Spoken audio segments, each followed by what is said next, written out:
And we're back for Ammertime podcast, live from Copenhagen. Yeah, our first tournament, the last game of the day, the last game of the tournament as well. Yeah, table 1, game 3. Yeah, and this is one of the top contender for the top prize of our tournament. Yeah. This is the third and the fourth highest placed players right now. While the two highest the highest position players are playing at another table because they were on the feed last time. Yeah, so exactly. We wanted to do another person on the feed, and it turned out to be Alex Wheatley from the Thundercocks podcast. He's been smashing face actually. He's been doing pretty well, and he has a chance to take the first spot. So it's pretty interesting for you Thundercocks fans out there. And I gotta say, it's a UK player coming over here and kind of giving it to us on our own home ground. Yeah, I think that's rough, man. I'm kind of rooting for the Danish guy here. I want Rasmus to win completely. Yeah, we need the Danish guys to win this one. Or else it'll be embarrassing, I think. I don't know. I feel a little bit torn because obviously I live in Denmark and I want the Danes to do well, but at the same time I'm also behind England. I want the English guys to win. So I don't really know who I want to win. We're just going to have to see. And obviously, I've been spending time with Alex this weekend, and I'd like to see him lose so I can give him shit. But he's actually a really nice guy. So kind of hope he's winning. But on the other hand, we always vote for the home team. Yeah. So Jonas, would you like to go through Rasmus's list? You played him actually in the last round. Yeah, and it's do we have it? Yeah, we do. It's just there. Yeah, so he's running 2 level 1s on the Law of Sands to kind of just get the magic support that he needs. Of course, the big one is the number 6, which gives him +1 strength, +1 initiative, and +1 weapon skill. Not weapon skill. +1 attack as well. So he's running for that one, and he got it on in this game as well. He rolled it straight away. Yeah, and then I actually played him last game. What's it called? Is it Ancient Glory? Ancient Glory, yes. And his big trick is that he's casting it in a bubble when he's charging in with his chariots and stuff. So the chariots having strength 5 impact hits and all that jazz, and they have a lot of attacks with the crew and everything. And with the light lances on top with the crew, so they're strength 5 as well. So they're really hitting hard, and I really like that combo. But it's kind of based on that your opponent is allowing you to cast this bubble. He irresistible forced it against me. I had 4 dice, couldn't do anything about it. So that's basically how I lost the game against him. And then he has 6 ambushes, ambushing units. 2 of them, the D6 shooting guys. Stalkers. The stalkers, yeah, and they're shooting against your initiative. So they're really good at taking down monsters and stuff like that. Such as trolls. I think that's going to be the key one. The initiative 1 trolls. Yeah, definitely. So I think that's going to be one key for him to get them in a good position to make the game winning harassment. So his big combat block of Ushaptis really can clean up the table. I think especially the spiders that we are seeing in the dice tray. I really think that's Alex has like put his spider in the dice tray. Yeah. It's obviously just to annoy us. But I really think he's trying to get the shooting onto that one, the 2 of them, because that's going to be a lot of easy points taken. What else, of course, can we get a list of? Yeah, sorry. Well, she's of course running the Ushaptis in the core, and with the BSB in the unit as well. So it really packs a big punch. But yeah, they're strength 5 and they have a lot of attacks. I think they're really good. High initiative is going to be important against the orcs. But we will see, because the orcs with the spear orcs. Is he running the spear? We'll see that in a second. He's got the savages. Yeah, and they're running paired weapons, so they have like 3 or 4 attacks each of the Ushaptis. So they're really strong.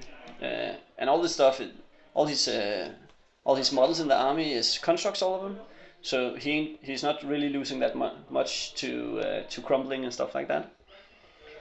So I really like it. Against me, he ambushed in the 2 units of swarms, and you know when he ambushed in from the underground assault thing, he can actually move afterwards. It's insane. So he charge as well.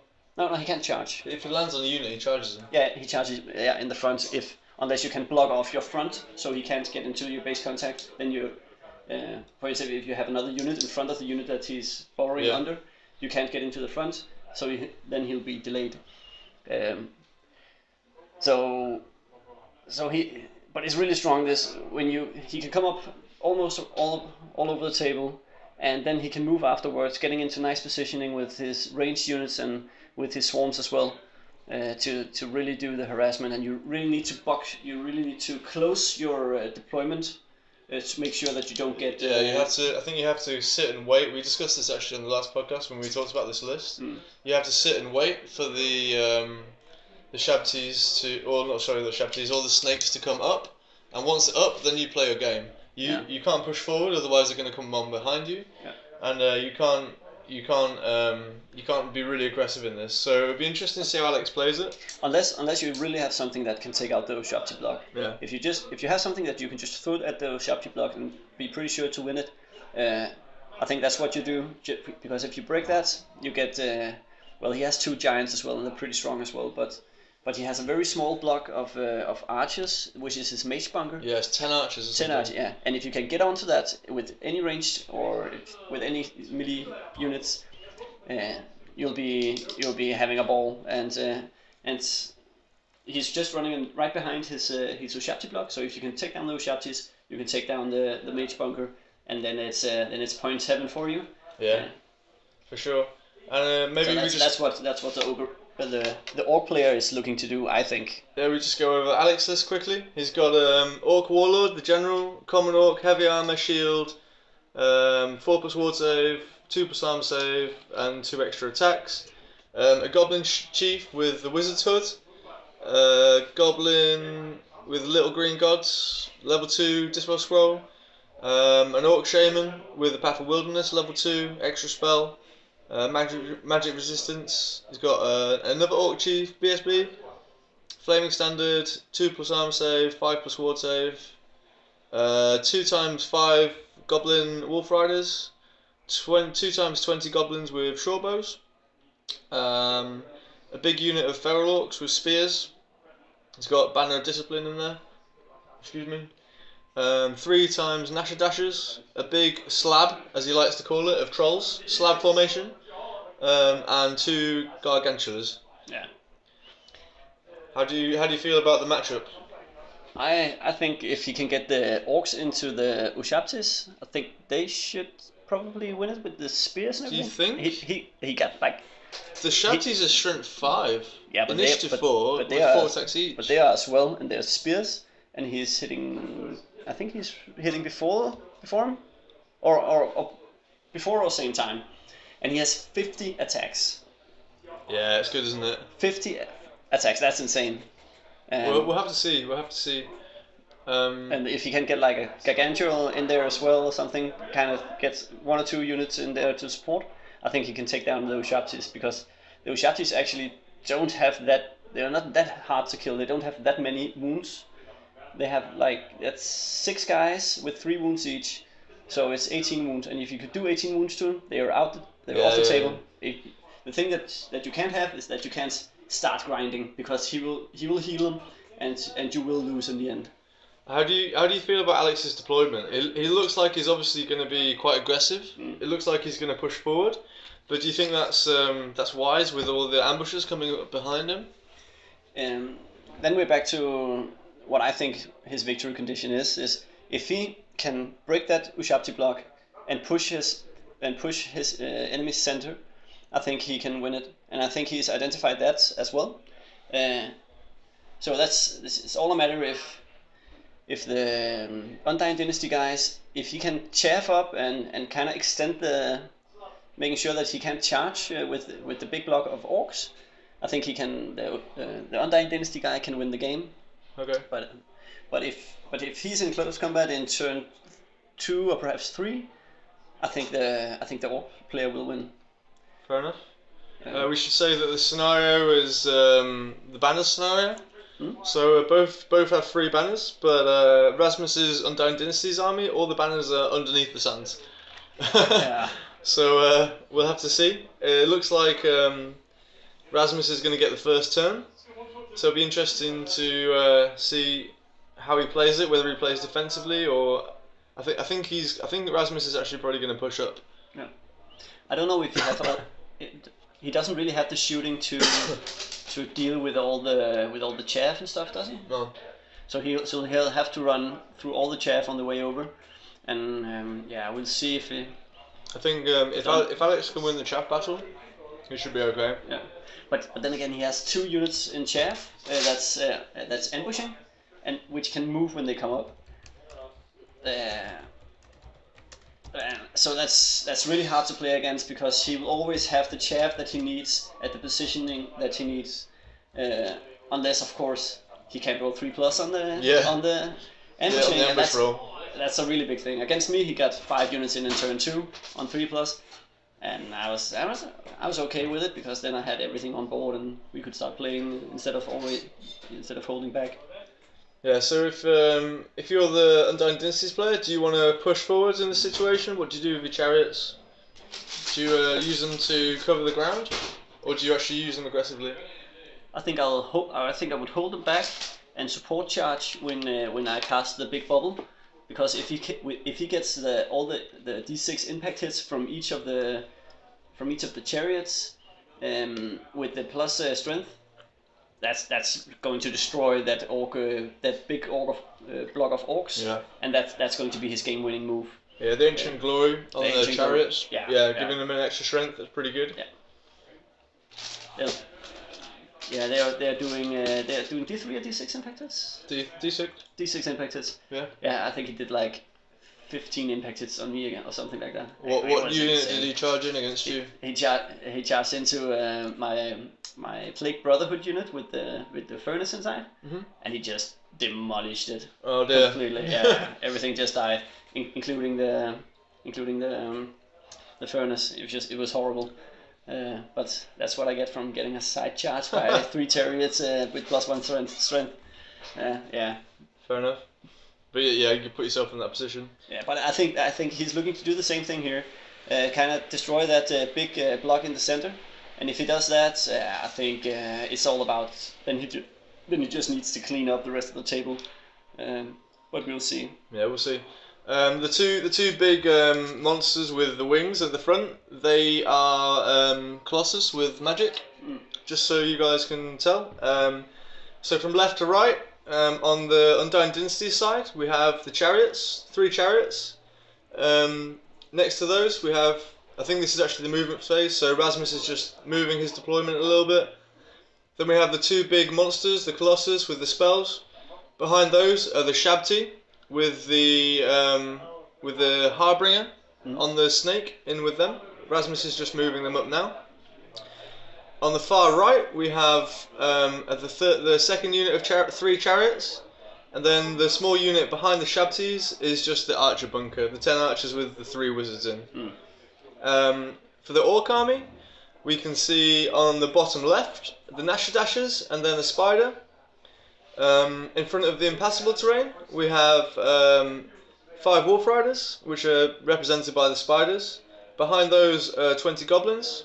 Then obviously the big feral orc unit with the characters. Next to those is the trolls. Behind that unit is another 20 goblins. And then on the top of the table we have the second spider and the Nashadashers. So Rasmus is rolling for magic now. 8 against 2. We'll see about the channel in 2 seconds. Channel 4, and I didn't quite see that one, just around the rim. So we'll see how many dice Alex picks up. I think that was a positive channel. So I think we have 7 dice there, and also Rasmus channeled on the 4+. So let's get down to the magic. What spell's going to be first? Yeah, and what is I think what he's looking for now with the Undying Dynasty player is that he's trying to lure out some dice with the magic missiles. Yeah, with the magic missiles, and then and he's hoping to roll high here. Yeah, which he did. He rolled a 10. Yeah, and because what he's really looking to cast is both of those giants have the gaze thing, so they can. Yeah, the burning gaze. So they can do wounds on characters. So he's really looking to try and snipe the monsters and the characters now to really take off the edge of your opponent's support and close combat strength. Yeah, for sure. We don't know who he's cast this on, but he's rolled a 10. That's a D6 strength 4, and Alex has failed to dispel it, I think. I think that gesture was a gesture of, what the fuck? So like twos and, I think that was 2 hits. I don't know exactly who it was on yet, or 4 hits. We'll see who it was on. Alex is rolling some saves. I saw a 1 there. Yeah, he's taking off the chaff. So yeah, he's shooting the chaff from the bounce spell, burning gaze or burning brightness at the Wolf Riders. Yeah. That's a panic test, and I think Alex passed. Yeah, nice. Yeah. And the reasoning behind this is, of course, he wants to lure out dice so he can try and snipe the characters. But if he can get the free mobility around the flanks with his chariots, that's really going to be game winning for him, because he's really looking for this charge into the opponent with the bubble Ancient Glory. So that's really keen for him to get the mobility around the flanks of the big units. I'm not sure what spell this is that Rasmus is casting here, but we'll see. Maybe they'll put the card down in a second. He's rolled quite high though, 4 dice. Yeah. What do you reckon he's casting? I think it's. Have a spell too. We should probably say the spells that Rasmus has, Undying Dynasties. We have Ancient Glory, +1 strength, +1 toughness, -1 strength, -1 toughness spell. I think that was a scroll used there. Already, I think he really needed that scroll later in the game. But as I experienced when I played against him, I should have saved the scroll for the big Ancient Glory bubble. I used it against only a single target Ancient Glory. I should have waited for the big bubble. Yeah. The other spells that Rasmus had, he also has Touch of the Reaper from the Colossus, and Shifting Sands from the Wizard. Oh, he has that again. He had that one against me as well. And what's the range of Touch of the Reaper? Do you know? I think it's 24. Checking it. Yeah, 18 inches. So maybe that was what he tried to cast. And the minus leadership as well. That's really a good low attribute. Yeah. To kind of stack with the fear causing units and everything. I think he has really nice magic synergy. I think this here is shooting. I think he's shooting his chariots at the Nashadashers or the Wolf Riders, and he did no wounds. Yeah, he really has a very little shooting output of his army. He's only there to kind of like clear all the small chaff and stuff like that. So he managed just to kill 1 wolf there. I think that's another panic test. And he rolled a 1, so it's probably good. Yeah. The other unit, no hits there. So just quickly, while we have nothing to talk about, we have on the bottom left we have a piece of impassable terrain. On the middle left is a hill. Top left is a forest. Top right is a building. Middle right is a forest, and bottom right the small ruins. That's impassable as well. So what do you think is who decided where to deploy? Rasmus chose the deployment. Yeah. He chose that corner. I think I'm not actually sure why. I think he's thinking that there's more space in the corner on the bottom right that he can bring his ambushes in. Yeah. I think. I think the woods is not where he wants to bring his ambushes in, because they're all monsters and they take hits. And I think that's the safest place for him to bring his ambushes in. But on the other hand, you have the big tower on the top of the screen, which is a very nice piece of terrain for kind of blocking off the right side of the big block of the center of the orc player's army. The terrain, the tower and the impassable on the top right and bottom left kind of funnel the orcs into the middle, which is probably where Rasmus wants him. But then again, you as an orc player, against this army, you wanna have your flanks covered so you don't get the chariot charges on your sides, because that's how you lose the game. And you can see as well he has the Ragnaroks defending his flanks. So yeah, I think. Do you think the deployment? Who won the deployment here? Do you think? I think it's hard to tell because Rasmus has so few units that Rasmus was going to do the same thing either way, and I think Alex has countered it pretty well. I don't think there was any. I think it's as expected.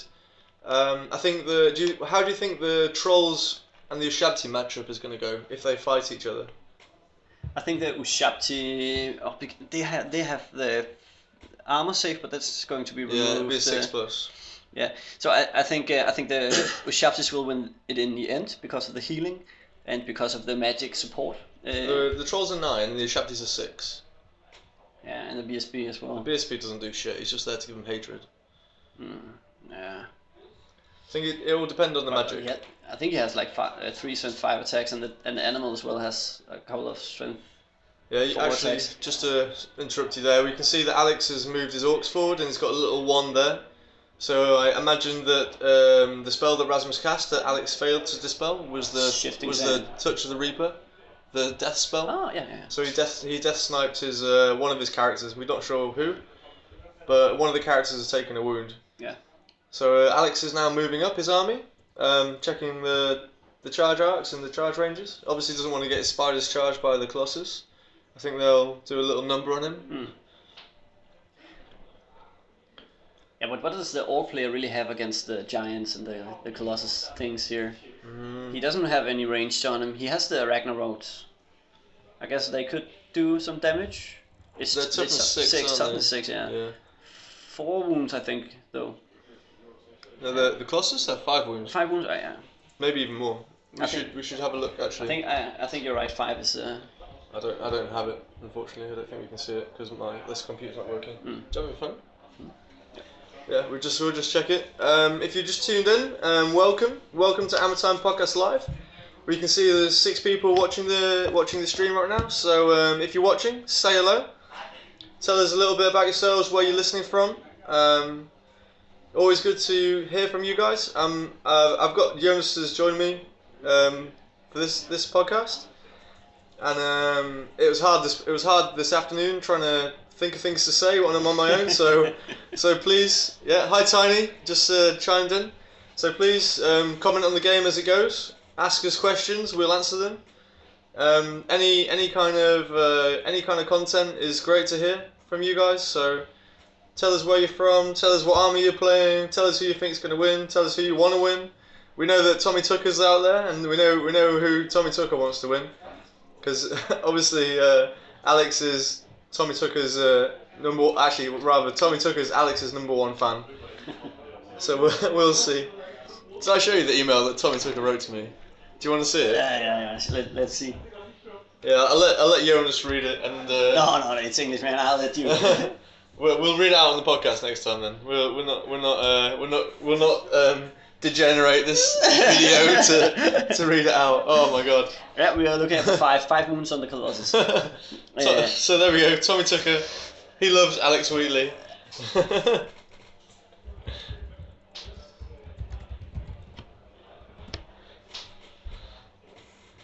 So it looks like here we're doing some magic.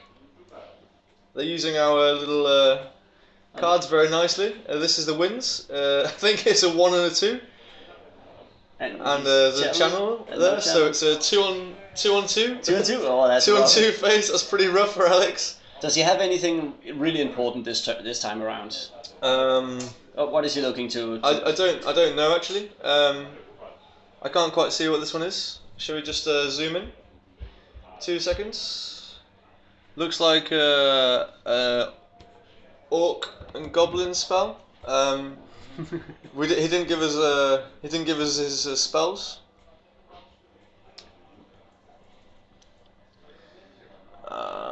I'm not sure. I'll just go in. Yeah, just go and ask for his spells. You can write them down. Yep. So it looks like Alex didn't cast anything, or he either got a lot of hits. I think he's shooting now. And that was a pretty good roll. Lots of 5s, lots of 6s. Shame he's not hitting on 5s.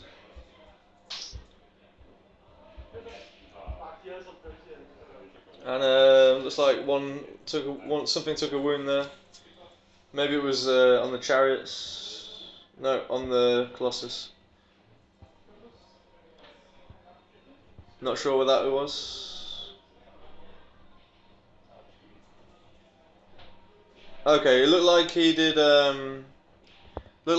A swarm of insects on the Colossus, and did 1 wound, and then he's moved the orcs forward with the lore attribute, I think is what happened.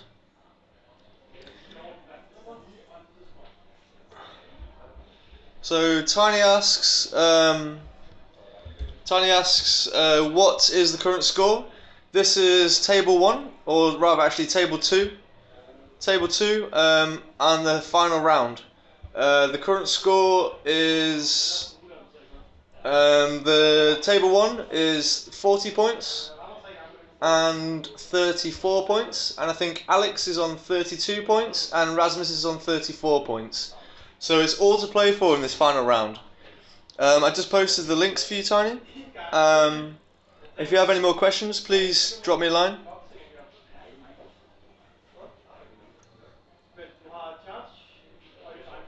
Some kind of double 6 roll there. I think that was armor saves.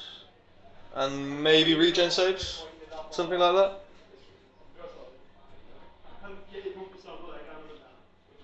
I'm not sure exactly what happened there. I've lost track of it.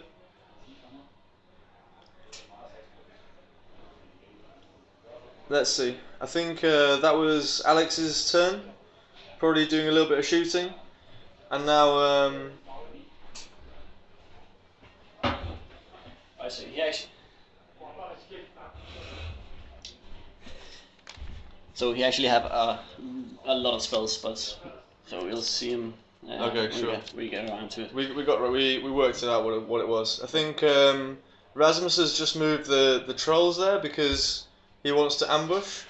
So the trolls are actually in the forest where you can just see one troll pointing out, but the terrain doesn't allow the trolls to be there. Let me just get the lists for you now, because obviously this one was not submitted on time. And he just rolled for the ambushing, and everything came except 1 unit of stalkers. So he'll now have all the chaff that he needs to really delay his opponent. So the important part now is, of course, for the Undying Dynasties guy to really put down the first marker, the right place, and just hope they don't scatter off too much. Because of course he can move when he comes back up, but he can't march move unless he's within the command range of his general. And really right now his general is like way back. So if he gets his swarms into a bad position, I really don't think he can delay the charges long enough so the orc player won't get what he's looking for as a victory condition.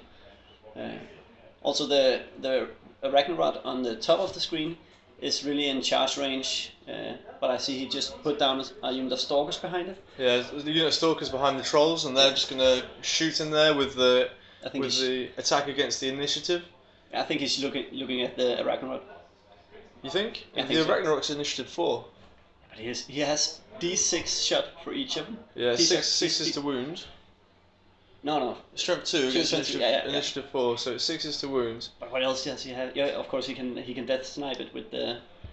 Yeah, I suppose so. I guess he has to deal with it somehow, right? Yeah, and it is within charge range now of the chariots and pretty much the top side of the table. So he really has to do something about it. Yeah, I guess that's probably the only way he can deal with that. And the stalkers are also in a really good position because nothing can really attack them. I think the unit of goblins is going to have to, behind the orcs, is going to have to turn around and help deal with them. Because right now the stalkers are in a really safe position because even for a number of turns they're not going to be able to actually get attacked by anything. Yeah. But I think the safest place right now for the orc player is in close combat. He's really looking just to get locked up and start killing some of the big units before the ambushers really can charge him in the rear and do all the damage. Yeah, these snakes, the cataphracts that have come on the back now, the crocodile guys. The crocodile guys have just come on, and they're what are they called? Are they Necropolis Knights? Yeah, I think they're called that. And they have 5 attacks per model, 3 strength 4 and 2 strength 5 attacks. Yeah, so they're pretty nasty on the charge. I don't think that unit of goblins can hold them. No, definitely not. But so he's looking to chap him up and really try to give his center the air, the space that's needed to really do the work that he's looking to get done on the center of his opponent's army. Yeah. I think Alex is definitely on the back foot now. He really either has to push back or turn around and fight. And if he turns around and fights, then he's going to get everything else in the rear. And both of the giants are still on the table, so that's. They can really do a lot of work with the amount of strength 6 attacks they have, and with the thunderstorms as well against and pretty much very infantry heavy orc list. I think the giants can really do a good job and really create a lot of problems for his opponent. Did you say that the stalkers didn't come in, or 1 unit of stalkers didn't come in? So it's 2 units of necro knights, 1 unit of stalker, and 2 units of swarms that's coming onto the table now. So it's basically a second deployment phase. Yeah. So Alex is completely surrounded now. I think if I was him, I would be shitting my pants. Push. Just get in. keep your battle plan. Just get your big units into the face of your opponent, because I think that block of orc. He has one of the spells he has is the Beast Within. If he gets Beast Within off, that's strength 6. From 6 orcs. Oh, that's insane with spears as well. So he'll remove 4 armor from his opponent. So the giants won't have any armor save against it. So he'll plow right through them if he gets the Beast Within off. Yeah, I think Rasmus has quite smartly deployed his ambushing swarms just behind his lines, because he doesn't really need to put them in the backfield because they're just going to get in the way. I think maybe he could have put them in front of the Nasher Dashers, but I'm not too sure, just to block the spider from moving closer to him. Maybe he will do that with the second one, we'll see. But I think it's quite smart that he just put them on behind his lines. He doesn't need to lose them, he's trying to conserve points. Ulrich's chimed in. Hi Ulrich. Ulrich, let's hear about your games today. I think you should write about your games on the podcast. Jonas said you didn't do very well, so I'd like to hear about your games today. Ulrich was playing in the tournament today, so let's hear it, Ulrich. Just give us a little recap about your games. You played the Sylvan Elf lists.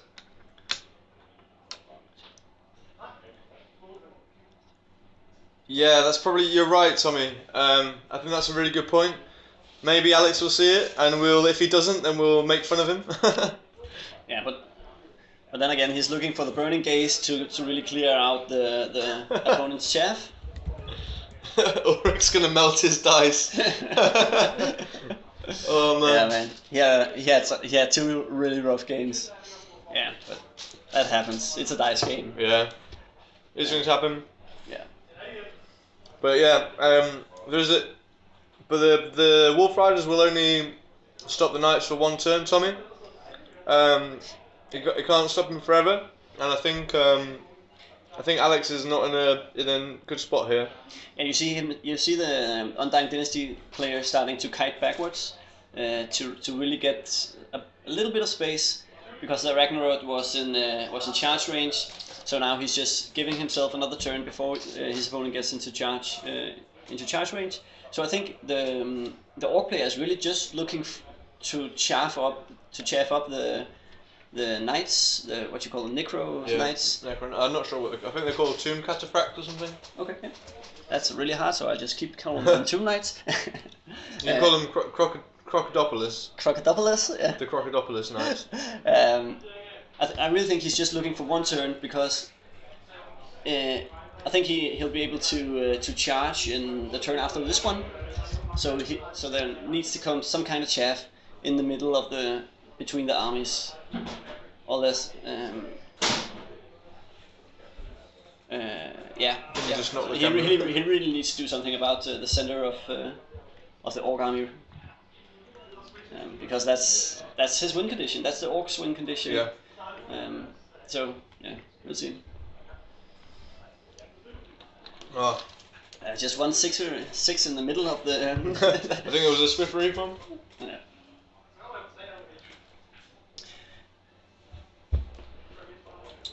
So really now we've been playing for the 1.0 version for a month, 2 months. Perhaps? No, it's been a while, hasn't it? It's been longer than that. It feels like it's been since like April, something like that. Yeah. So it's been 2 months. It's really been 2 months. And what's your thoughts about the 1.0? I think this is magic phase. We got a 4 and a 3 for the magic dice, and then a channel.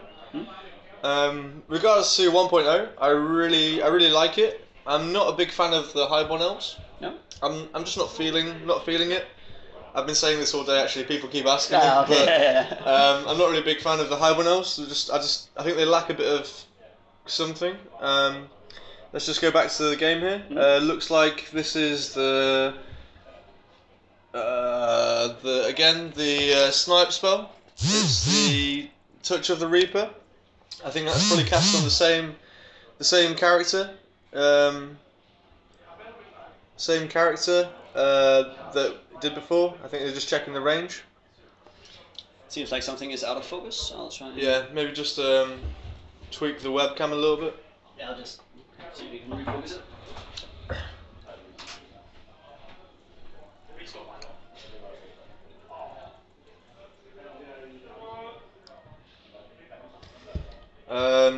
I'm just reading the comments.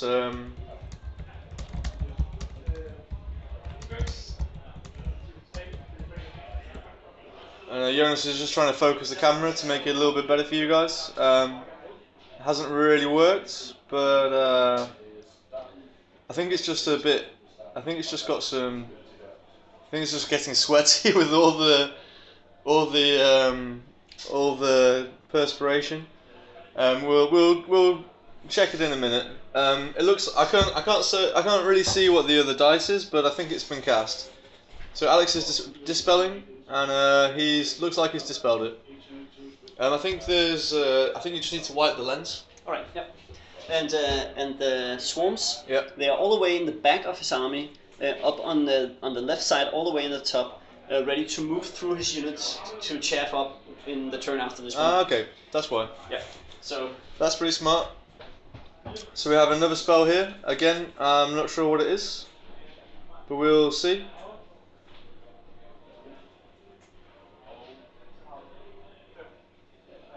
I'm not sure. But Ulrich, thank you for sharing the link. Jonas is just cleaning the lens of the camera. You can see this. You can still see the dice going down. Ah, that's much better. So yeah, I think we're still on magic.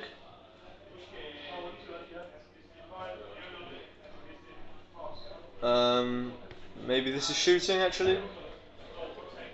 Yeah, much better now, mate. I think this is shooting. I assume he's shooting the archers again at probably the Nasher Dashers or the wolves. Yeah, so that's the archers at the wolves. Hits on 5s. That's 1 hit and 1 wound. Take an arm save, Alex. Failed. 1 dead. Alex is shit at rolling dice today. But he's still top 4 of the tournament right now. This game. Yeah. we have to berate him a little bit. We can't be too nice. You got to give him some stick. So what do you think? The trolls are all the way in the back of on the right Oh side. no! Someone's running away. Is it the? Oh. Oh no! I think that was I'm not sure what that was. Oh, no. Anyways, so he's deployed his trolls all the way in the back of his own deployment. No, the trolls are not there. The trolls are actually in the woods where okay. that one troll is. They can't fit them in because of the terrain. I actually think that was a pretty slick move though, to kind of like clear his back row against all the necro things. But okay, never mind. He's just looking to push forward. I think he has to. I don't think he's going to charge his turn, but yeah, we'll see. I think a key for the orc player, the key of his next magic phase is really to try and clear the swarms, because he's looking to get one. He's looking to get one turn of full movement before he can charge in and try to get into his victory victory condition. So he really needs to clear out the Undying Dynasty's chaff to really get into a good position. And what he has to do this is the Evil Eye from the small warg, what you call it, the Path of the Little Green Gods. Yeah, Path of the Little Green Gods, and that's pretty much it. That's pretty much what he has to get this done. And he also has a swarm of insects from the lore of the Path of Wilderness. I think he has a swarm of insects. No, he doesn't. Maybe it's the Raging Storm. I don't know. Let's check it out. Yeah, it looks here that Alex is pushing up in his face, saying, "Come at me, bro." I think I'm not sure this is the right decision to make. I think he's putting himself in a position where he can get charged by a lot of different things. He can get charged by the chariots, putting a bottle underneath the unit. Very resourceful, Alex.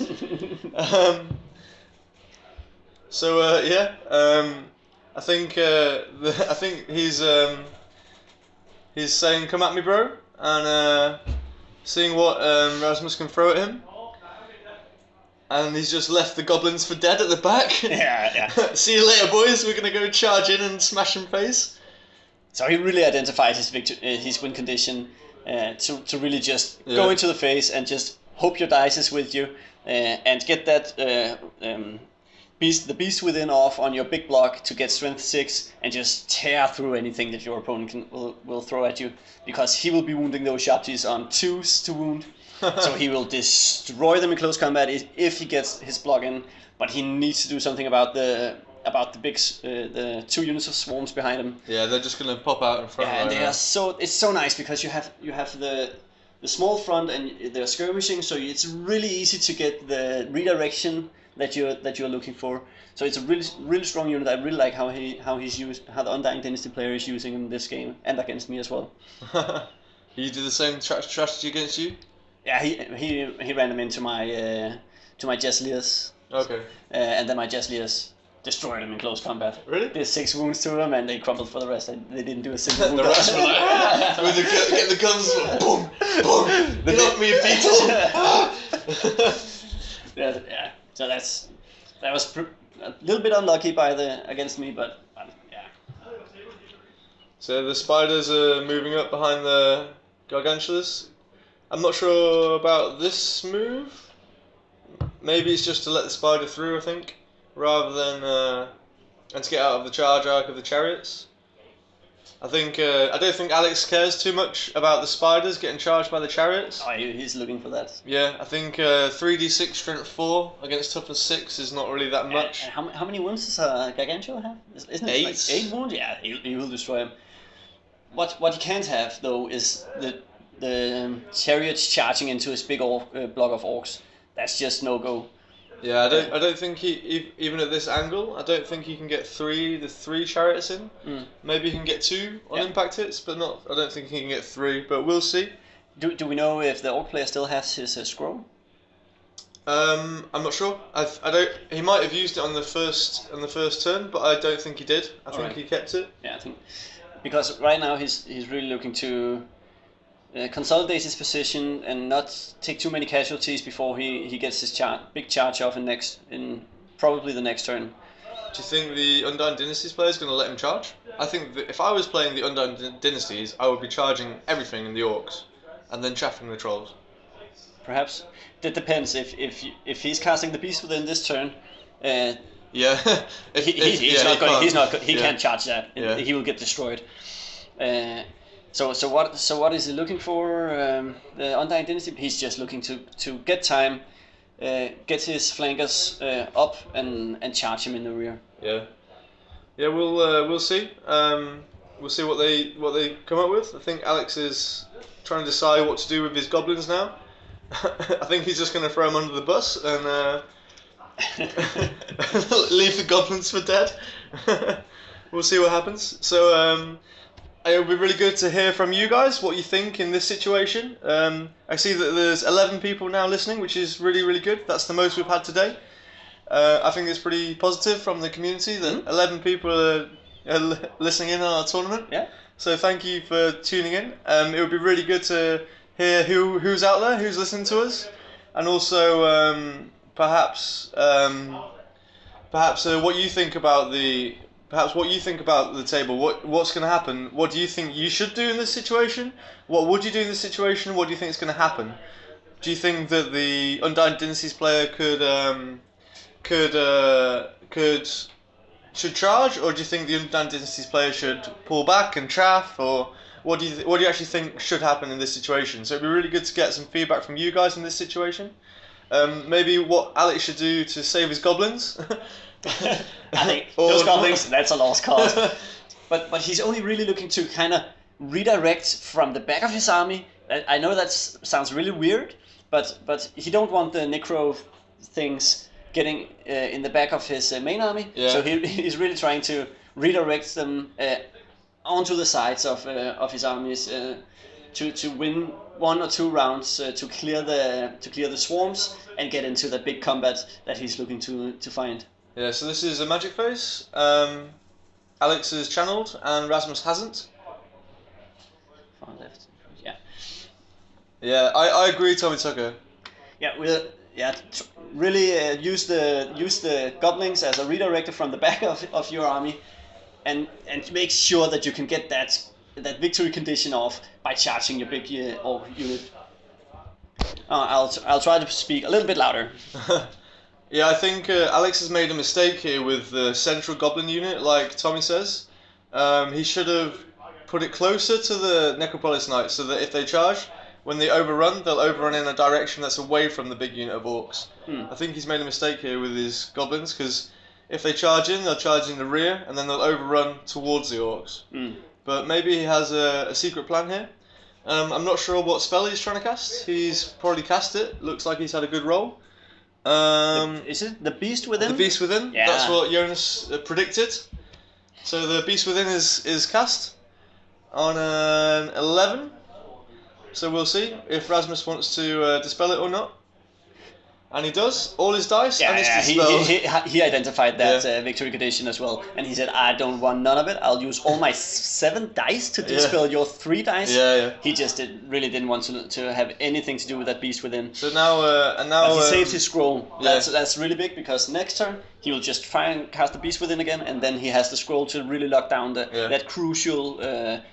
But now, magic phase just before when the big charge happened and all the combat in the world is going to break out. But now Alex has the opportunity to get rid of the swarms with his magic missiles. Yeah, but he only has 1 magic missile. He only has the Evil Eye, which is 3d6 strength 3 attacks. Mind you, the swarms are only toughness 2, so the 3dc. Let's see. Yeah, Evil Eye. Evil Eye, yeah. Just as Jonas was saying it. And if he gets a decent roll on that, he can most definitely do a lot of damage to the swarms. But it doesn't look like he's getting enough dice to really clean out the swarms. I think that was a regen save. Yeah. Didn't look like he did any wounds on that one. I think, yeah. We'll see. Maybe we missed it. And this is another spell. On a 5. I don't think that's cast. What is it? Something of something. Maybe itching and scratching. Itching and scratching. Yeah. And that's a minus D3 movement. So I guess he's trying to either make sure that the swarms can't move up, or make sure that his opponent can't kite backwards. Yeah, it looked like he failed to cast that one. Yeah, it's pretty high casting value as well. So.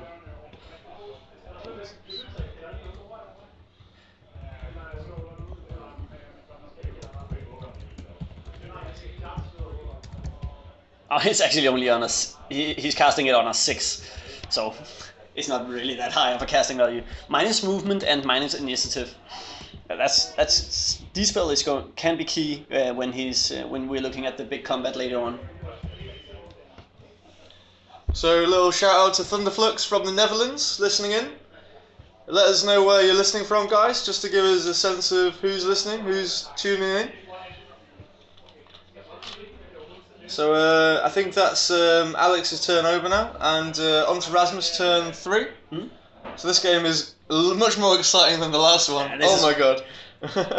So I think the knights are charged into the goblins.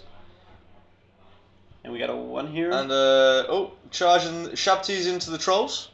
That's an interesting decision. Yeah, we talked about it earlier. Yeah. And actually, we don't really know who's going to win that one. Yeah. But he'll get his healing on his Shabtis. But he's charging in his own turn, so that gives the trolls 2 rounds before he can start healing them. 2 close combat rounds. So I really think that Ushabtis is in danger of getting destroyed, actually completely. Yeah. I think he's obviously going for an Ancient Glory bubble here or something. Probably. And as Tommy Tucker's just rightly pointed out, so thanks Tommy. Alex has actually thrown a character under the bus to avoid the goblins getting killed. So I think we were pretty solid on that one.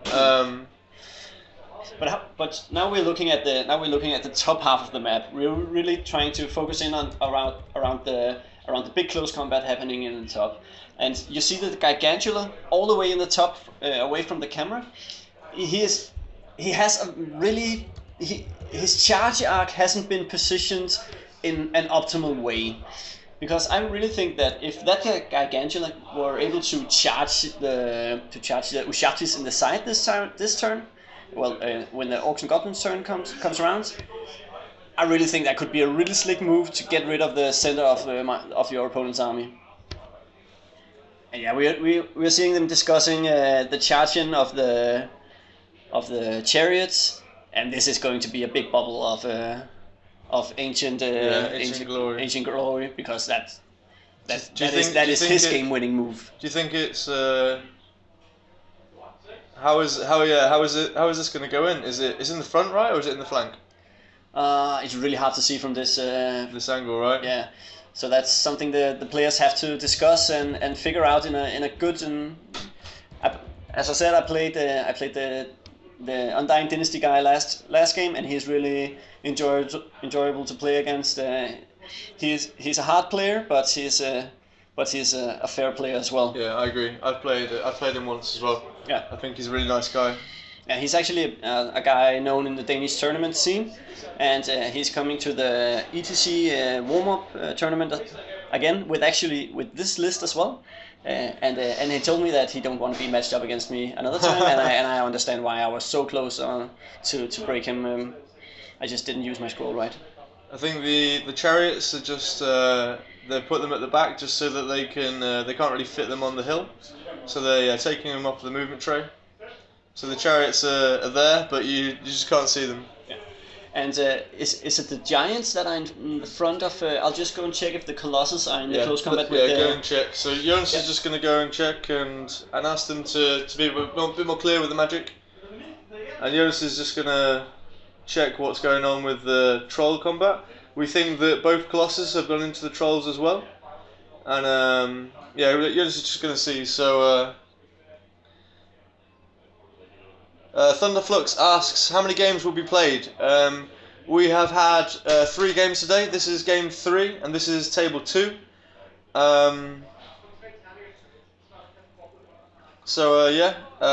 This is the last game that we'll be showing today. It's a 3-game tournament in Copenhagen. 14 listeners now, 14 viewers. That's a record. We've got 14 people, Jonas. 14. Hey, Yeah. Hi guys. So if you've just joined us, thank you for tuning in. Welcome. This is Ammertime Podcast Live. You're listening to us overview the Table 2 in Copenhagen. It's a 30-player event on a very warm Copenhagen afternoon.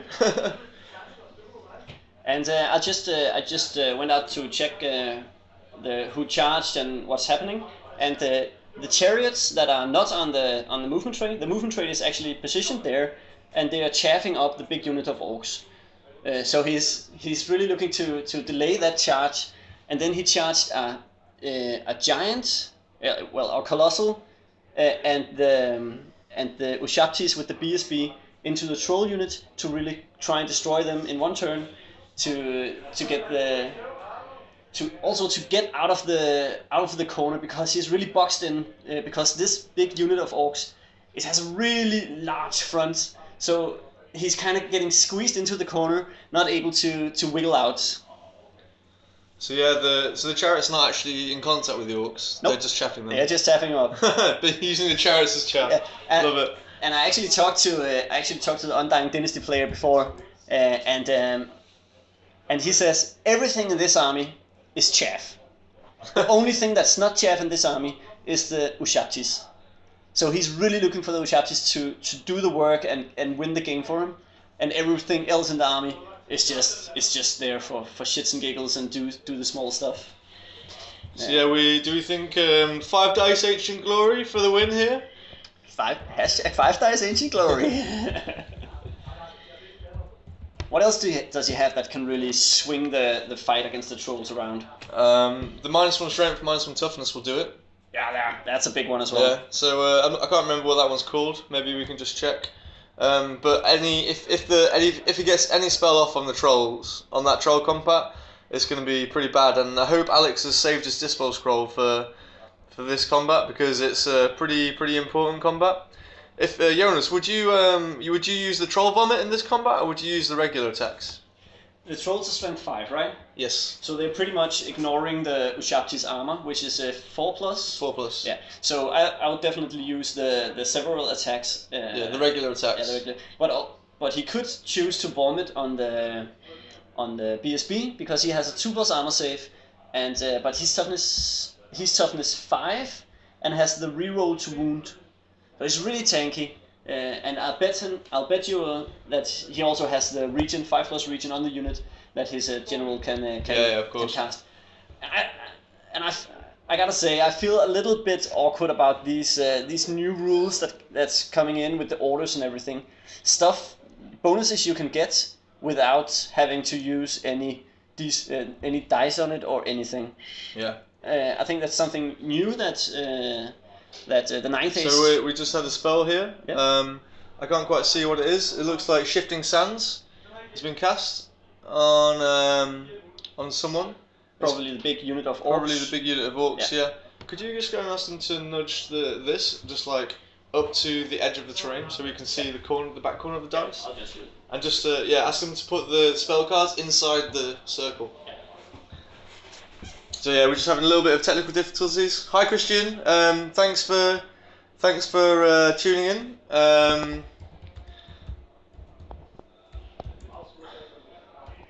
I'm just writing in the chat. I find it hard to talk and type at the same time. So thanks Christian for writing. No problem. We covered it, so it's quite alright. Yeah, guys, if you have any questions, please let us know. We'll do our best to answer them. What's going on now? I think it's going to be the combat phase soon. Looks like the archers are shooting at the spider. 10 shots, hitting on 5s. That's 3 hits. 6s to wound.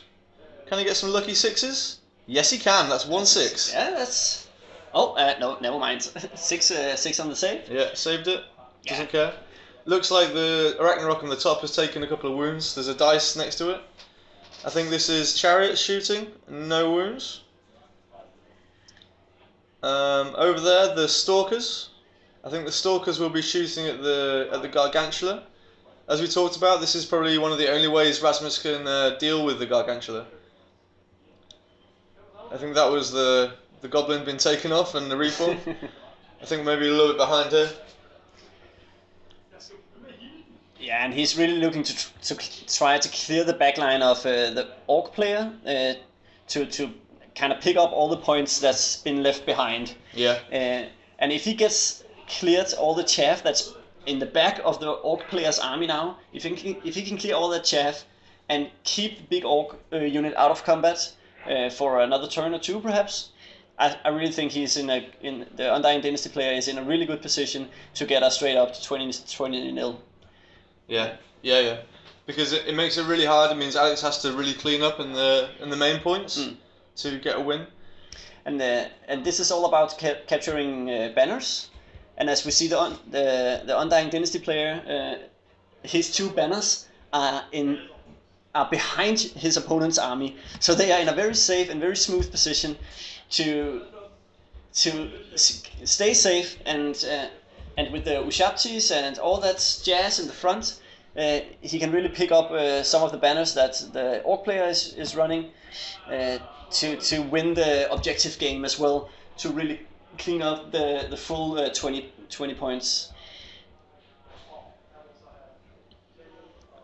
You'll see some small shuffling going on. The knights are moving up, making sure that they are in good charge range, getting closer to the orc block.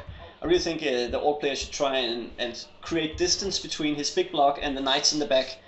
So he should be pushing with his goblin units to really give the orcs the room that they need to win the game. Because this game is really it's on a knight's edge. Yeah, knight's edge. This main combat can go either way, I think, and especially the troll combats, because you don't have any fire. So he will be running the full region save on his troll units. Of course, he has some killing blows on. Do we know if any magic was cast? I don't think any was. Yeah, I don't. I think it was all stopped. I'm not sure what these dice are for exactly, but we'll see. So I think when the Ushabti fight, it's going to be a lot of dice. So we'll probably be able to. I think this might be the big roll here. I think Rasmus is collecting his dice, ready for the Ushabti. Maybe that wasn't enough. I'm not sure what this could be. That looked like a hatred roll. Yeah. So I think this is definitely the Ushabti fighting here. And he, as we see, he really didn't miss any hits. Yeah. So he's going to do a lot of wounds with the strength 5 against the toughness 4. And we'll see how many. Oh, that's a lot of dice getting picked out of the tray of the. Yeah. Here we go. On a 4+. 4+ saves. That's okay. That's okay. That's something like 3 wounds or something like that. And that's the regen there. So that's the regen. So the first was armor save. Yeah. Second was regen. So he took like 2 wounds. 2 wounds. That's not impressive at all. I think that's very good for the orc and goblin player there. Yeah, definitely. I think this is the second half, or this is maybe the two Colossus fighting as well. The one Colossus only. He only has one. Okay. Both charged, but the one of the Colossus didn't make it in because regen saves. Only took 1 wound. Oh, that's really rough. Yeah, and he removed the 1 troll there. Yeah. But that's really rough. So now we'll see how much damage the trolls can do the other way around, and if he's choosing to use the vomit attack or not. What do you think? I think he'll, like you said, I think the right thing to do is to use the regular attacks. I think that's another troll just got killed. Yeah, and that's gotta be killed from the BSB. Yeah. From the BSB attack. BSB and the snake. Yeah, exactly. He actually have a lot of attacks. So it's like 6 attacks, and he's hitting on and wounding nicely. I think that was saves there from the snake. 5, 6. Rolling well on those saves. Like a balls. And we can't really underestimate the importance of this, because as you see, the Gargantula on the bottom of the screen, on the left side, all the way in the back of the Undying Dynasty's deployment zone, it really has it's really positioned well to clear the chaff, the 3 chariot chaff. If he can charge the side of that chariot unit, then his big orc unit can really get free to do all the damage. Yeah, but it's going to be a couple of turns, and maybe by that time the cataphracts will be there in the back. Yeah, and this is where he really needs to be sure that his opponent can't cast the bubble spells to make sure that he can't heal up the units that are getting grinded down by the trolls and by the gargantulas soon. Yeah, sorry about the sound quality, guys. This is the best we can do, but we just this is the first time we've done it, and yeah, just have to deal with it. Sorry. Yeah. Oh, that's that. There we got. That was the troll attacks. Yeah. That looked pretty good. Yeah, on a 4+. Yeah. That looks like a good 4+. Yeah, I think I'll be happy with that one. I think wounding on 3s and pretty much killing. 2 Oh. 1s. Oh, there we go. How many 6s can Rasmus roll? None. Oh dear. But now he has 5+ regen as well. Oh yeah, regen. So that was 1 saved. And regen? Maybe that was the regen save. Maybe we missed it. Or maybe he didn't put the regen on them. Maybe he put it on the Colossus. I think that would be a huge mistake. Yeah, I agree, but we don't know. Maybe he forgot.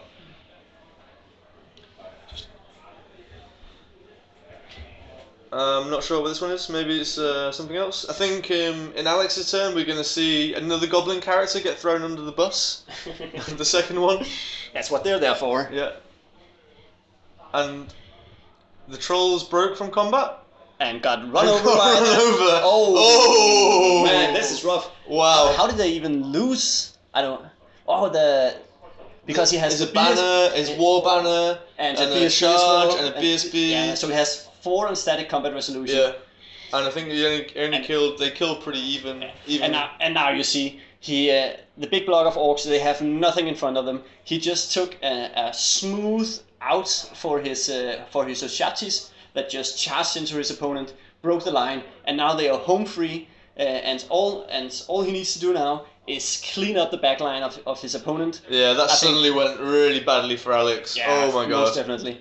And the orc block is just staring into the chaff unit. It's pretty much like dick wagging in the wind. Yeah, this is I think this is very much a defining moment in this battle, and we are in turn 3. Yeah, I think that's yeah, exactly. That's just how it is. I did say that maybe they would charge everything in, and he did, and I think that's a sigh of relief there for Rasmus. But we know that there's still a big block of orcs on the table. There's still 2 spiders on the table. There's not going to be any chariots next turn, so we'll just have to wait and see. Maybe Alex can turn this one around. And he definitely can pick up all the points of the mage bunker in the back of the Undying Dynasty army. It's just all there for the taking now. Only thing in his way is the 1 Colossus, but that's going to be cleaned up nicely, I think, as well. Yeah, we'll see what happens in Alex's turn now. Looks like it's his movement phase. So and now is really the point in which you don't have to tilt. You really have to keep focusing on how can I get the most points out of this, because you just had a huge loss of 9 trolls. How expensive is that unit? I think that's we can have a quick look. The troll unit is costing 423 points. 423 points, just down the drain. That's one unit gone. Yeah. What could he have done differently in the movement phase? Should he have pushed his trolls up? Should he have been more patient? I think he, it was definitely not the right choice to have the Ushabtis and to have the Ushabti and the troll matchup. We now know. Yeah. Even if it was because it was unlucky or anything, that's just a game. I think the dice were pretty even. Yeah, I don't think it had anything to do with the dice. So I really think that was a huge mistake. Perhaps just keep the troll a little bit back, making sure that the Gargantula can get around on the side, and really you can get the charge with the magic support that you need to do the damage. And if he could have charged with the trolls and had a support charge from a Gargantula, I think that's how we're looking at the trolls winning against the big unit of Ushabtis. So I think it looks here that the spiders are charging into the chariots, as we said. Yeah. My opinion is that instead of moving the orcs and the trolls forward, is that what Alex should have done is actually turn around and faced off the cataphracts. But they are only 250 points something. But they carry the banners. True. And that's the scenario. Yeah. And that's a 6-point swing. Yeah.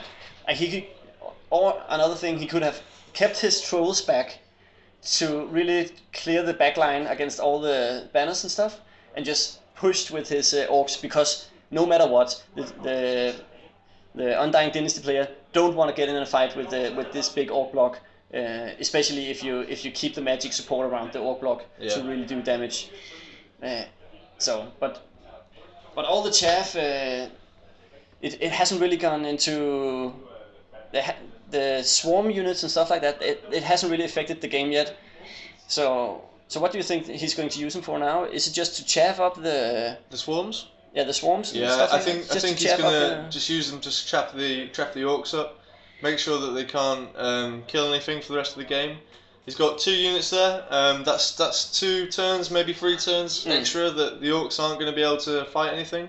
I think Rasmus is in a really good position now.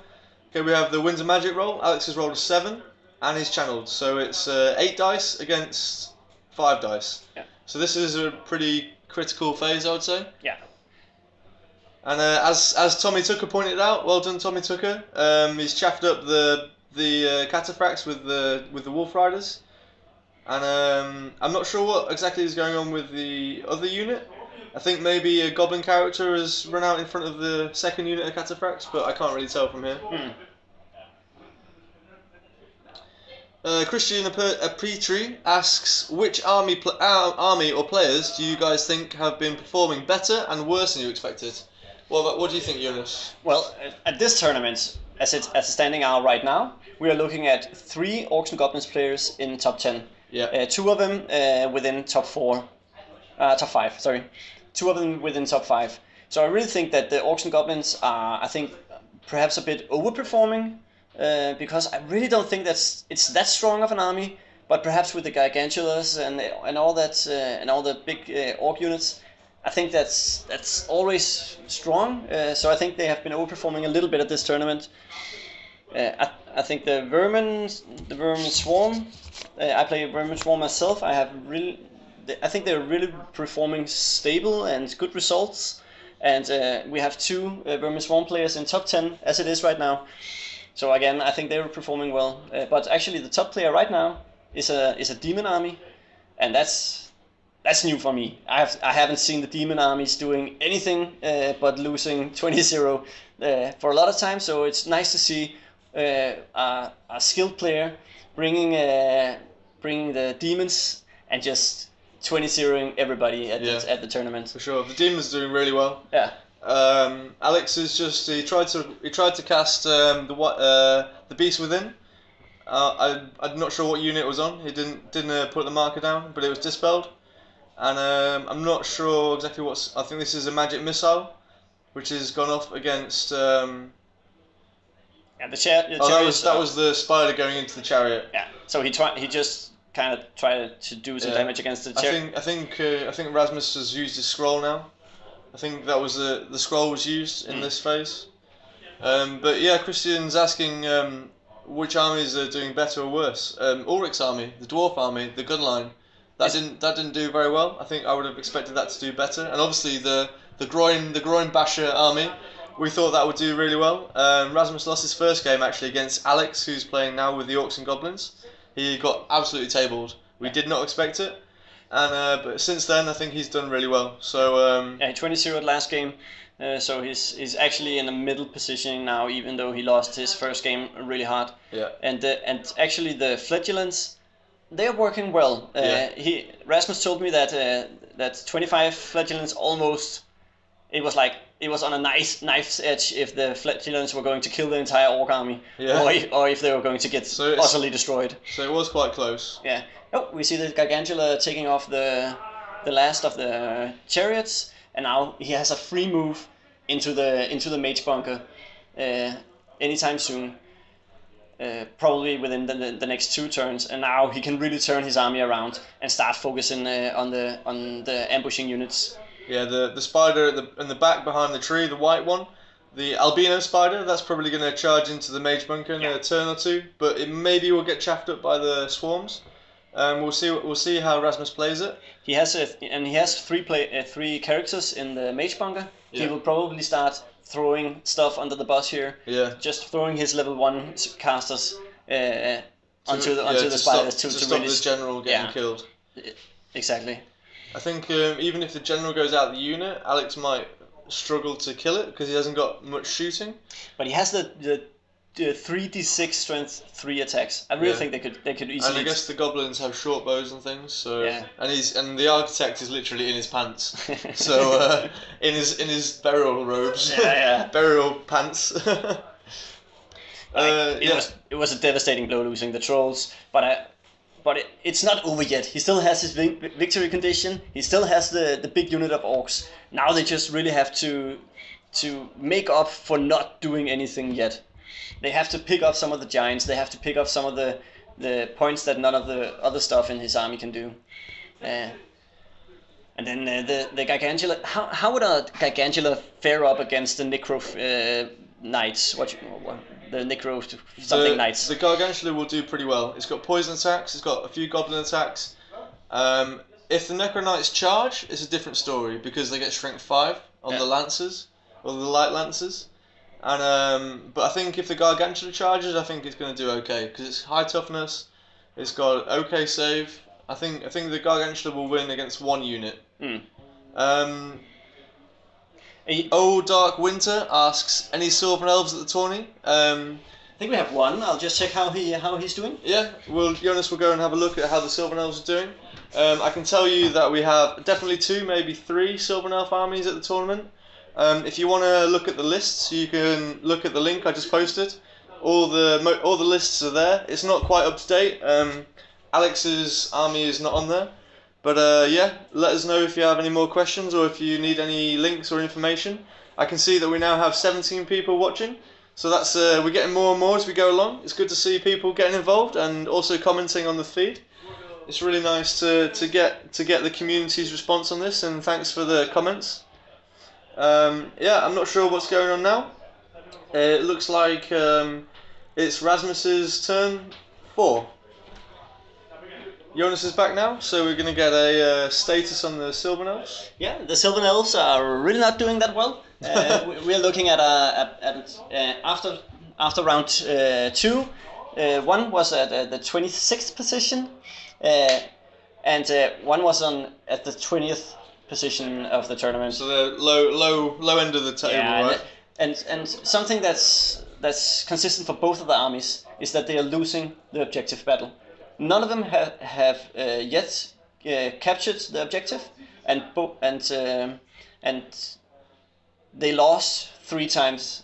Only one of the objectives was a 0-0. Yeah. The other 3 objective games was -3 for the Sylvan Elves, and I really think that's something that's. I think that's the style of the army, isn't it? I think it's struggling with the objective focus game that the 9th Age is producing right now. I think that's okay. I think you just have to build your list a bit differently. I know that one of the Sylvan Elf armies has a big unit of Forest Rangers, I think 30 or 40, and you would expect a unit like that to be able to capture objectives.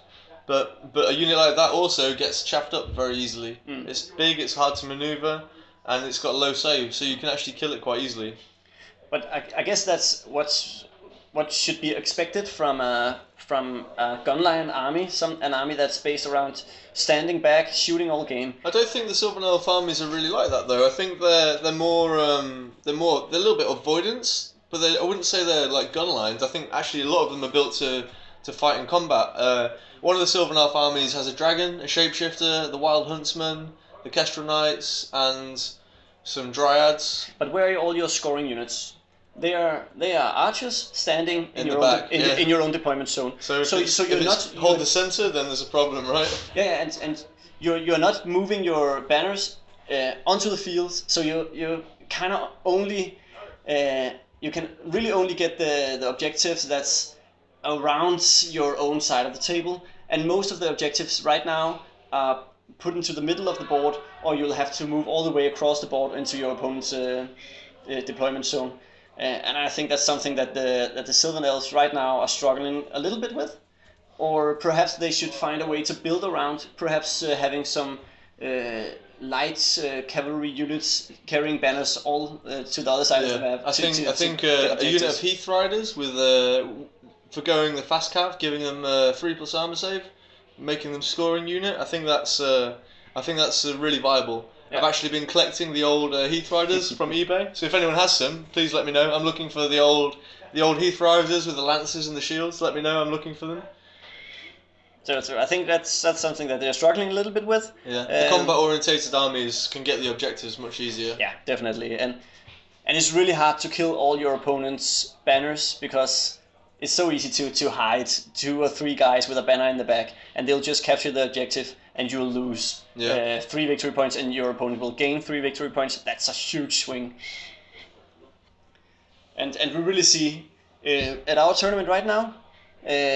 All the guys that continuously lose objectives, they are all placed in the bottom half of the table. Yeah. The guys who are claiming the objectives are really the ones that's pulling ahead because they can get the big 20-0 wins, and that's what you're looking at for tournaments. You really want those 20-0s. Especially one-day tournaments like this. Yeah. If it's a 5-day tournament, you can try and win on small wins over a long period of time. But like a one-day event like this, the big wins are important. Yeah. So I think this is dangerous terrain tests for something. That's a regen save that was failed. It looked like the Colossus charged into the goblins and lost a wound on the dangerous terrain. You can see the top right unit of Cataphracts is charged into the chaff. This is the Stalkers charging the Nashers, and it looks like the other unit are being chaffed up as well by a character, the other unit of Cataphracts.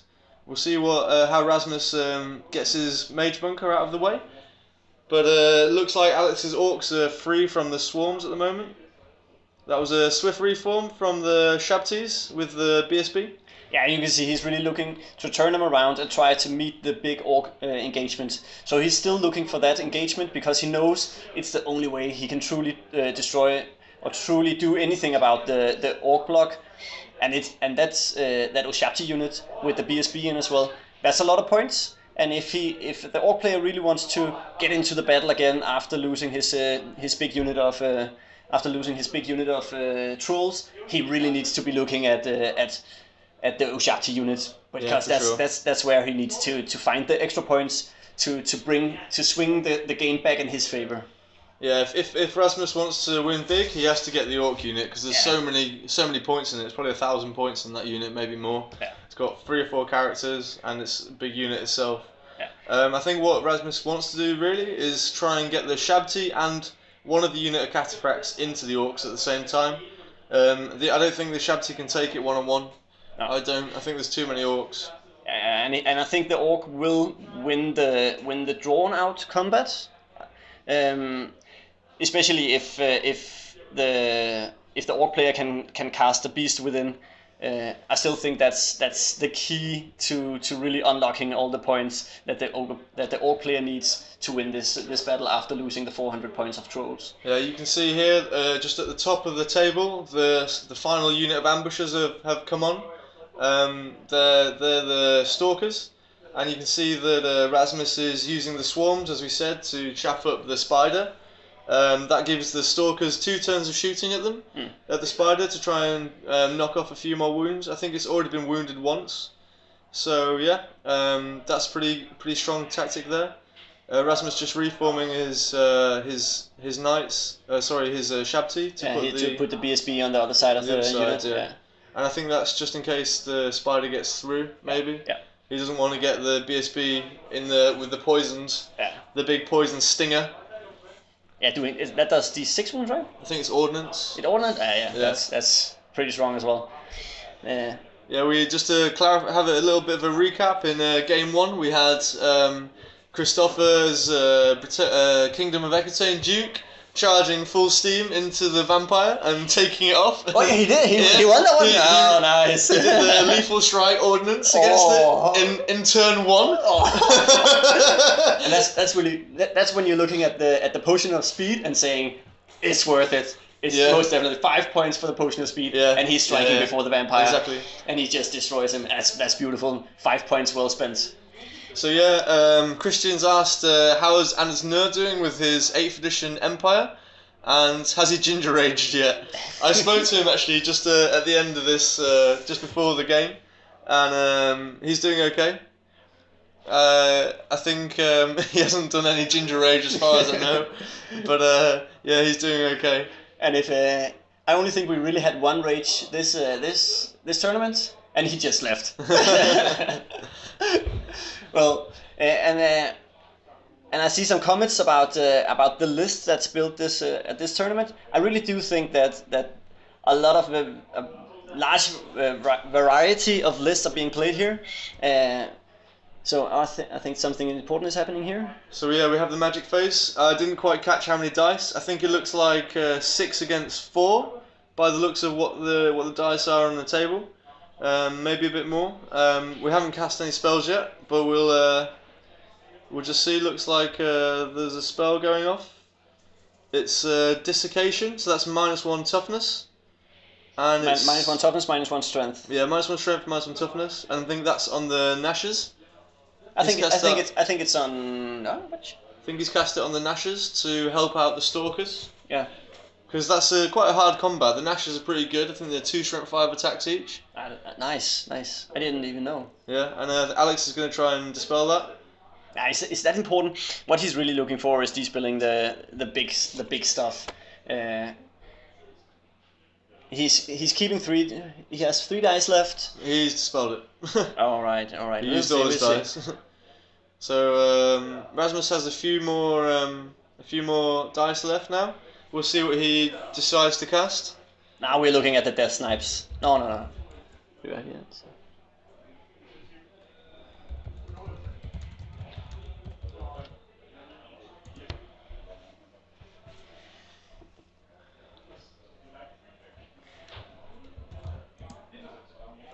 Let's see here. There's some healing going on the definitely on the Shaptis. On the Shaptis. So he cast something on him. And I think we're looking at This is another spell. I think we didn't put the cards down. I think maybe it's burning gaze or something. I'm not too sure. Where is the second Colossus gone? I think there is one Colossus behind the hill, behind the Orc unit, and one Colossus. One is in combat with the goblins. Okay, yeah. So that's the one that charged the trolls that moved through his line. Oh, that's the spider getting taken off. That was the stalkers coming on and staring at the spider. Ouch! That's a big blow there. Yeah, but we see here he definitely had a lot of wounds from earlier. Yeah, he'd taken a few. I think he did 3 on that one. I'm not sure what the roll's for. But now again we're back to the mage bunker being safe and good all the way behind his line. He can just stay back there, and the last Gargantula is looking the wrong direction to really get into base contact. So the Orc player is really looking in a kind of a tight spot where his Orcs can't really do what he needs them to, and he can't really get into the mage bunker. Yeah, he's pretty safe right now. I think this is a close combat. I'm not too sure. This is something with the Orc unit right now. We'll see what happens.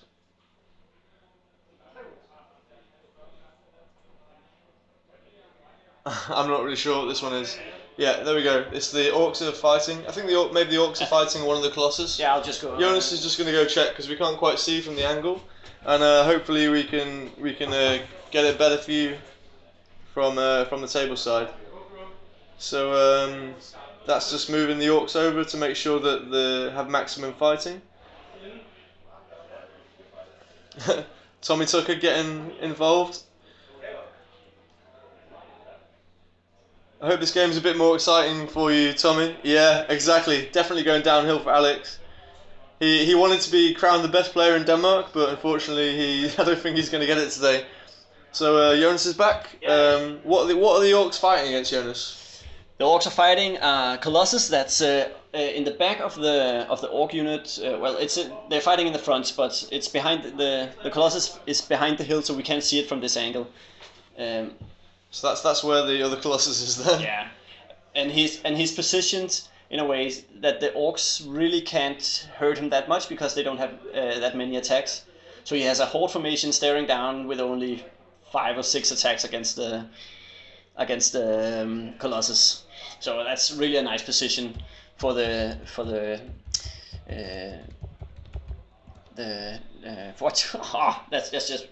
that's a really nice position for the Colossus. I think Alex has just killed it actually. Maybe it was the character. Yeah, perhaps a character. Yeah, there's a character there with a lot of attacks, and now. Should we go and check what the? Well, it's an orc character. He can definitely headbash somebody. He's got strength 6 and he's got strength 6 on the first round of combat, and that was the first round. Yeah. And he also has the +2 attack sword. So I think he's like 6 or 7 attacks at strength 6. Yeah. And that'll kill the Colossus. That should do it. Yeah, that should do it. Yeah. So yeah, now it's like looks like the other way around. The orcs are on the left, and the Tomb Kings, the Undying Dynasties, are on the right. So we just changed. They just changed sides. Oh, what I actually think happened. No, he can't flee because I'm kind of wondering why he moved his orc block. They forward. overrun. They're frenzied. Okay, yeah. So they had to. Yeah, so the orcs are frenzied, so they must have charged in and overrun. Tommy Tucker's enjoying the game. It has been quite an interesting game actually. Yeah, and it's very. If you were the orc player, would you play it differently? I think we don't think the orc is going to win. Is not going to lose big, but would you do it differently in another way? I know I have a theory how I would play it, but how about you? I think I don't remember who deployed first, but the Undying Dynasties deployed first. Yeah, but the Gargantulas haven't been doing what they're supposed to be doing. They have killed 2 units of chariots. That's pretty much light chaff on the flanks. I really don't think they have been getting value yet. And of course, we still have the big problem with the trolls. I think the trolls should have been played a little bit more defensively and really let the orcs do the push and have the trolls staying a little more back. Perhaps just countercharging along with the Gargantula, just to keep them safe and not keep them secret and keep them safe. Keep it secret. And just countercharging because your big orc block, they can definitely do the hard work. Yeah. And kill that Ushabti unit. And now you see a beautiful lined up rear charge from the Ushabti unit against the orc block. I think the archers and the swarmers are in the way. Yeah. Perhaps there's a little bit of chaff in the way. Maybe he can charge something to clear. Yeah. I think if it was me, we actually talked about this list in the previous podcast. Mm? We said that I asked Christopher how would you beat this, Christopher? And Christopher said I would hide in a corner until all the ambushes are up, and when all the ambushes are up, then I start to play. And I think what Alex has done, he started to play, and then the ambushes came up, and then he got surrounded, and then he got taken apart. And he was forced to push up aggressively. Then he got charged by the Shabti. So I think if I was playing this, I would have hung back with everything until the ambush were on. If they come on behind me, I'll turn around and deal with them. If they come on in front of me, then I can move forwards. And definitely, if I think that's how I played him again as well. But I have a little more of shooting in my army, and with an orc player that doesn't have any real kind of shooting. I think he needs to push. He needs to make the aggressive play against the center of his opponent's army, and that's why I'm still wondering why his opponent were able to do the troll versus the Ushabti matchup. I really think that matchup should have been the orcs against the Ushabtis, because that's the winning matchup. Yeah, for sure.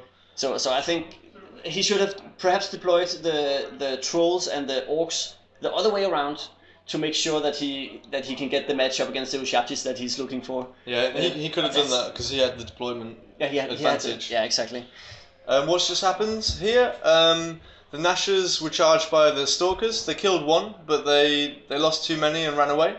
The unit of goblins on the right were charged by a Colossus. The Colossus smashed them into the ground, stomped all over them, and they ran away and got killed.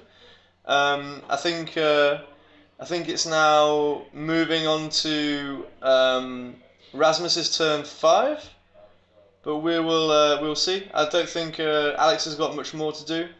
We'll just have a look, see what he's about to do. I think he can. Can he reform his orcs? I'm not sure.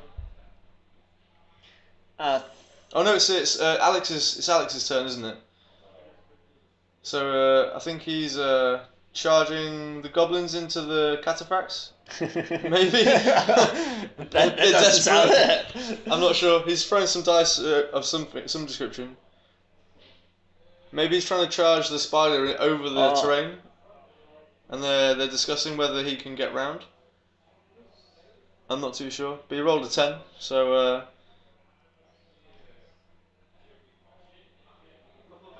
Perhaps it was a swift reform, I think. Perhaps, I don't know. Whoa!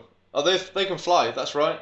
So the Nashers have jumped over the orc unit and charged into the swarms. And if they kill them and overrun, then they'll hit the wizard bunker.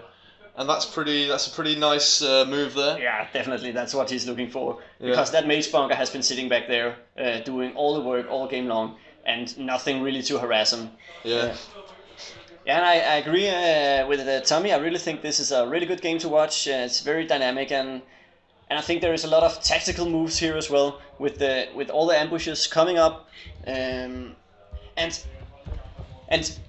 if you're looking at the trolls as an anvil unit, something that really has to take the punch, I still don't like how he used it. I think the trolls should be guarding the backline against all the ambushes, and let the orcs do the hammer work. But we can perhaps talk to one of the guys afterwards to really get their thoughts about how the matchup played out, and what went well for them, and what was something, dice rolls or something else that really didn't work out for them. Yeah, I think this game is going quite quickly, so hopefully we can get an interview with them afterwards. Yeah, definitely. That'll be a nice addition to the podcast. We can definitely get Rasmus in. He's not been on yet. So this is Magic Phase, double 6. Double 6, nice. There we go. I don't know how many wizards Alex has got left. He keeps throwing them under that's the bus. a channel as well, so that's 7 versus 12 dice. Yeah. And he's only channeling on 6s, so he's definitely going to be happy about that. So what's this spell here that we're going to cast? I think it's a little bit bright in the light. It looks like the Beast Within. Yeah, that's the big one he's still looking for. So the Beast Within on the Nasher Dashers. And he's only rolling 4 dice.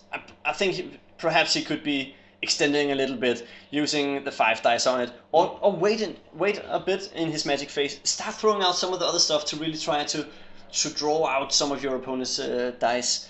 But how are you on the Magic Phase? Are you one of the guys that starts rolling off your big spells, or are you just? I'm conservative. I throw lots of small spells and then one big spell at the end. Yeah. Usually. So you kind of try to get some of the small stuff off in the shadow of the big spell that you're really threatening your opponent with. So did he? So that's the lore attribute. He's just moving up the orcs with the lore attribute. So that means he has the Beast Within on right now. Yeah, the Beast Within was I think Rasmus led it through on the Nasher Dashers. Yeah, because he's not going to charge. Oh no, you think the spell is on the Nasher Dashers? Yeah, it's on the Nasher Dashers. Nice. It's on the Nasher Dashers. I think that's what he pointed at. Now he's targeting the archers with some kind of magic missile. Probably the Evil Eye, I guess. No, perhaps the Raging Storm, so they can't shoot. Man, he's looking at the Evil Eye. I think he's doing the Evil Eye, and Rasmus threw all his dice to stop it. So we just had a comment. Something stirs. Beast Within on Nashers to make them strength 6, toughness 5.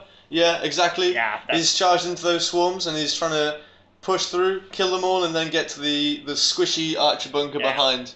And he'll also get that strength 6 and toughness 5 in the next turn as well. So that's pretty important. Yeah, and if the Ushabtis charge him with the strength 6 toughness 5, they can definitely do some good damage against the Ushabtis as well. Yeah, They'll probably die, but there'll only be 2 Ushabtis fighting because it will be corner to corner on one model. Yeah. So it won't even be that bad. So yeah, we'll just have another little shout out to you guys. 17 people watching. We were up to 18 a minute ago. So thank you for tuning in. If you have any questions, let us know. You can just comment in the comment field, and we'll get back to you right away. If there's anything you want to hear, if there's anything you want us to clarify, just let us know. I know that some people Path attribute. Yeah. Tommy Tucker. It's Sunday. I've got to work tomorrow. I'm not drinking. I was out last night. Give me a break. Yeah, the English guy came over yesterday and went out drinking. So one of the guys really had a massive hangover this morning, but so he did really poor from the beginning of the day. But we did this in the last episode as well. I'll show you a picture on the webcam of Jack this morning. Let me just put the webcam on. You can see mine and Jonas's beautiful faces. There you go. This is Jack this morning. He looks pretty fucking rough. This is after 3 hours sleep and a lot of beer and shots. Does not look good. Yeah. So yeah. he lost his first game 20-0, but he came back in his second game, and he's in a middle position now and looking to be perhaps top 10 if he makes 20-0 this time around. So that's just shows you that in the 20-0 format you can still get a decent position even if you lose your first game horribly, and I think that's one of the strengths with the 20-0 format. Of course, if you lose a game and you don't get any points, you can't win the tournament. That's how it is. Yeah, for sure. You're really looking for the 2 20-0s, 3 20-0s to win a tournament. And then maybe just like a draw or something in the last game. Yeah. I'm not sure where we are now in the game. Looks like Alex is dancing a little bit on the side. I think we're getting into the combat phase. Has obviously happened. The Nashers overran into the Archer bunker with the wizards in. I'll just go and check that because that's beautiful. If he made that charge, that's nice. Yeah. So Jonas is just gonna go check. We can't really see. Boo work. Yeah. Have to work tomorrow. It's not going to be good. I'm really tired tonight. So Jonas is just going to go and check on the status of the Nashers. You can see him in the top corner, just asking. This game looks like it's going pretty bad for Alex right now. We'll have to see how it turns out, but I think it's looking about a 15-5. 14-6 or something like that at the moment, but we'll see. So Jonas has just come back. Do we know what's going on with the Nasher combat? Yeah, it's definitely beast within on the Nashers, and he has a beautiful side charge onto the mage bunker, which is 3 models deep. He has 3 ranks. Yeah. So he's looking at 5 models in base contact. Ouch. That's going to be really strong with the strength 6 and the charge in the flank for even more crumbling. So does he get the strong side charge when he only have 5 models? Does he have to have an extra rank? I'm not sure. I think you need only one. No, you need 2 ranks. I think to get the +1 bonus for perhaps supercharge. Perhaps the chat can help us out here a bit. Oh shit. We just lost the stream for a second. If you're listening to the YouTube video version, we'll be back on in a second. We're still recording, and now we're back. Just let us know if we're a bit slow on this one. So we're back. Sorry for the small breakdown, but we're back in the game here, and we are still looking at the side charge on the mage bunker. That's really the big thing, and we're discussing if you get the extra charge bonus to combat resolution if you only have 5 guys in your front rank. So perhaps the chat can help us out here. Is there anybody who knows if you'll get the extra combat resolution with a unit of only 5 guys. So help us out here, chat, if you don't mind. But that's still the kind of move the Orcs and Goblins player really need to get back into this game. With the loss of the Gargantua on the top half of the map as well, he's looking at a deficit of perhaps something like 500 or 600 points, because he really haven't killed anything of real importance in the Undying Dynasty army yet.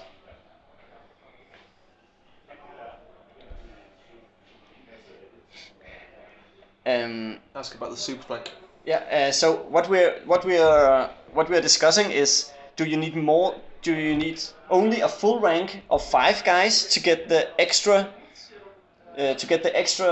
combat resolution bonus when charging in the side of a unit, or do you need a full rank, so 10 models to get the extra charge bonus? Because I honestly don't remember. Yeah, we're not sure. We're just asking because it's important when the Nashers are charging into the side of the archers, if they get an extra combat res score. For crumbling the skeletons. So here, Rasmus has thrown his BSB under the bus. That's never a good position to a little bit. Yeah, I don't know. I think he's actually maybe even charged his BSB into the flank of the Nashers, and then run away with the Shabti, because obviously if the Shabti charge the Nashers, then the Orcs would charge them in the flank. So he's trying to preserve some points here. And then you can see now he's moving the swarms up, and he's going to push up the swarms, probably to chap up the Orcs so that 100% sure can't get into the Shabtis. Yeah, that Orc unit really hasn't done anything this game. They've killed a Colossus, and I think that's all credit to nicely played by the Undying Dynasty player, really chaffing it up and avoiding the big Orc unit all game long. We'll see if he can get a big charge in here in the end, but I really think he's looking. That unit has got like 200, 250 points, something like that, and it's just not enough. That that unit needs to do more points to really win the game, and because that is your game winning block. For sure. We just had a reply to our question. Angus Armsved, thanks for replying. Dashes a skirmish, so they don't get any ranks. All right, that's pretty easy. That solved the problem. But yeah, we still didn't know the answer to the question. But yeah, Denmark's winning right now over the UK. We're just looking at the chat here. Yeah, if anyone wants to chime in, a bit of racial banter is always fun. Always rooting for the home team. So magic phase now. Think we're going to get the Winds of Magic roll. So what do you think he's looking to do with this magic phase? Save points, conserve points. He's probably going to try and debuff the Nashers. Yeah. To stop his wizard's bunker getting killed. I think if he can give them protection as well, he will. Yeah, we'll just wait and see. I think that's a 2 and a 4 for the Winds of Magic, and Alex managed to get a channel. So that's a pretty even. And yeah, pretty even magic phase there. We'll have a look and see what spells they're going to cast. So that's 5 dice on something, maybe Ancient Glory. Maybe minus strength toughness. Or maybe minus strength and toughness. I'm not really too sure what it's going to be, but they're not using the cards. And Alex, I think he failed to dispel, but we'll see. And it was he rolled a 3 for something. So I think maybe it was a D3 toughness. I'm not sure. Jonas is just cleaning the camera because we're a bit blurry. And yeah, there we go. That's much better. Look at that service for you there. Just cleaning the camera. That was a bad roll. I'm not sure exactly what it was, but we'll see. Jonas will probably be able to tell us when he gets back. That's some stalkers shooting at the Nashers. Tommy Tucker says thanks. Camera good? Yeah, it looks great, mate. Oh, did I flash my? No. I just said that you were cleaning the camera and Alright, commented. Yeah. So yeah, that's the Nashers getting shot by the Stalkers. So we're really looking at a failed, an important but failed magic phase from the Undying Dynasty player. Yeah, nothing happened that magic phase. He was kind of all in with the 5 dice on one spell and he didn't get it off. Yeah. So that's just a dead magic phase. So this is the archers getting eaten by the Nashers. It's a bit of probably a dusty meal there. And this is the attacks on the wizards. Seems like it's hitting okay. And that's wounding okay. 4 wounds, and then the regen saves. That's 3 wounds. So I think that's one of the characters probably dead there. I think it's just archers. The characters are in the other side of the unit. Oh, they are? Yeah. So he still needs to kill a couple of archers before he can really get into destroying the big point units. Looks like about 6 archers have been killed there. This is hitting back. This is the Harbinger, the BSB, I think, attacking the Nashers. I think that's. In the side charge. Yeah, the side charge. That's 1 wound, 2 wounds, and I'm not sure the Nashers have a save, but we'll see. Apparently they do. Double 6. Smooth. Yeah. So that's gotta be no. Oh, okay. No, that was the leadership test. The leadership test. So yeah, Rasmus quite smoothly got rid of that and saved the day. But now he's still in a pretty bad position because the big orc unit is looking to get a nice charge on the side of the BSB, and afterwards he can overrun into the mage bunker. Yeah, and that's the game breaking. If he gets the mages, then the army will start to crumble. Yeah. The Undying Dynasties have quite high leadership, especially compared to the vampire counts. But we'll have to see how he rolls on that. So we have Something Stirs. Just reread the rules. A full rank is 5 on infantry. So if you flank with only 1 rank, you get +2 instead of +1. Thought you needed 2 ranks to get the big bonus, but you only need 1 full rank. So thanks for that, Something Stirs, for the clarification. So yeah, it's true. If you only have 1 rank, that's all you need. Yeah, so that means that a monster, when he's charging you in the side or in the rear, he will get the nice juicy charge bonus from the flank or the rear. That's why I love my hell pits. Yeah, they're always doing work. So Rasmus has overrun with his BSB and has gone out of the charge arc of the orcs. And now the orcs are looking at the wizard bunker, licking their chops. But Rasmus has moved it in a way that when they hit the unit, they're going to overrun into the woods. I think is the intention there. So he's looking at a mage bunker, and he's looking at a unit of Ushaptis that's worth around 300 or 400 points. Yeah. So what? The mage bunker is probably still more points, don't you think? Because the Ushaptis, that could be a juicy target as well. I think it's more important for him to get to the mage bunker because he can win the game if he gets to the mage bunker. If he gets to the Ushaptis, he just gets points. But if he gets to the mage bunker, let's see. Is there a chaff unit in? No. That's the mage bunker. So if he actually kills it, he might overrun into the Ushaptis. So that's probably the best case scenario there. Yeah. So he gets both. And if he can charge the Ushaptis with something now, no, he doesn't have anything. That's too bad. But he could have done the double charge in one turn if he had another unit to charge the Ushaptis with, and that would have definitely been game over. Yeah, true. Angus Armville is chimed in, says losing the mage bunker does not mean anything for the Undying Dynasty's army. The leadership is too high, and the constructs mean that he doesn't crumble much. So yeah, that's probably true. So in this way, I mean, Alex is going to probably get both units now, but yeah, he's right. Maybe not going for the mage bunker in this situation is the right idea. So we're still looking at the Gargantula that's in the front of the picture here on the bottom side of the map. Is that guy just going to be standing there the rest of the game, you think? Or are you looking to make use of him and perhaps charge some of the Necronites or something like that? I'm not sure. I think maybe Alex is going to use his goblins to get in front of the Crocodopoulos Knights. And maybe get in front of those so that he can move the Gargantula up afterwards and then get a charge on them next turn. But we'll see what he does. I think he's maybe even moving them round. Hopefully he doesn't move the dice box too much. So now we're looking at a nice charge from the Orc player, and it's in his magic phase, so he can support his big unit when they're charging in now.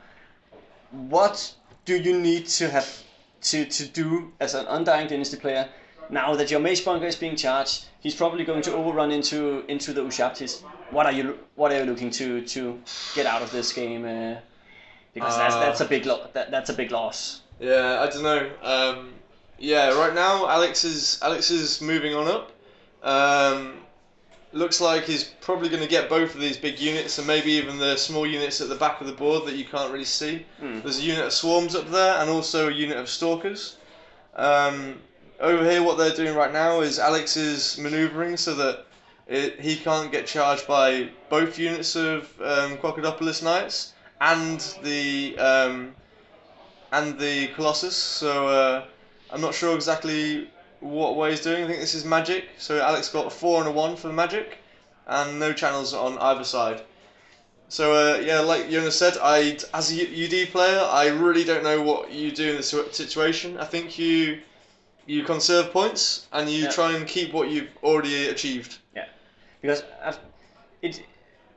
after the turn 2, where all the ambushing came onto the table, it really looked good for the Undying Dynasty player.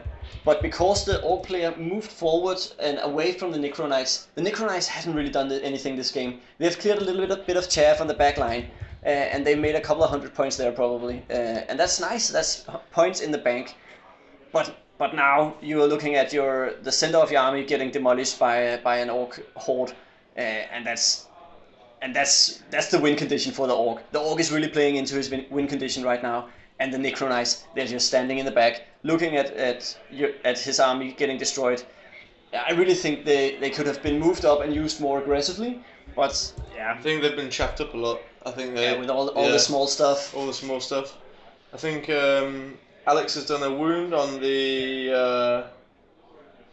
Alex has done a wound on the Crocodopoulos Knights on the top, and I think I'm not sure what happened there. I think maybe a wizard's been killed in some way. We'll have to wait and see.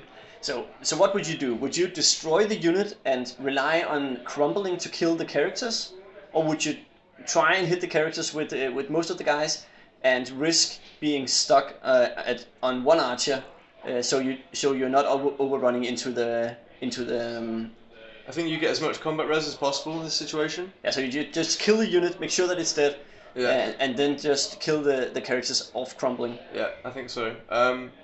Here, I think Alex has killed 2 characters here. Maybe 3 characters. And he's just licking his mouth now. This is just right into the pocket. That unit's gone. Yeah. Gone right there. Overrun. He's waiting for it. Is that enough? Did he roll a 2 on the overrun? Or what? Oh, it was a unit. It was a Nasher charge in the front. Okay. And here's the big overrun. Now it's the overrun. There we go. And he's in. Boom. So you're really looking at he got off his victory condition, and I think he's enjoying himself right now. And the Undying Dynasty player, he is really scratching his head because he needs to figure out how to kill that Gargantula, because that is the only points that's left on the table that he really can rely on getting. However, perhaps some goblins, but that's not enough. If you asked me a minute ago, what do you do as the Undying Dynasty's player? Yeah. You retreat. Because you've got the scenario. You've got all the banners. Yeah. Alex has lost 2 banners. No, he's only lost 1. Yeah. Oh, then it's even. So then right you have to push. You have to make the point somewhere. And right now we are looking at a top table here, and this is a fairly big tournament in Denmark right now. 30 players, and we even have had a lot of guys on the waiting list. Perhaps we can do 40 players if we find somewhere a venue that's big enough. So this is really, if you win this tournament, you can really say that you're in the top half of of the ninth age players yeah. in Denmark. So there is definitely a lot on the line here, and of course there is the first prize on the line as well. Yeah. So there's some good prizes. Some good prizes on the line, and of course the honor and recognition of winning the ninth. Winning Ammerhammer. Yes, exactly, Ammerhammer, the big tournament. So this looks like. I'll just readjust the lens after.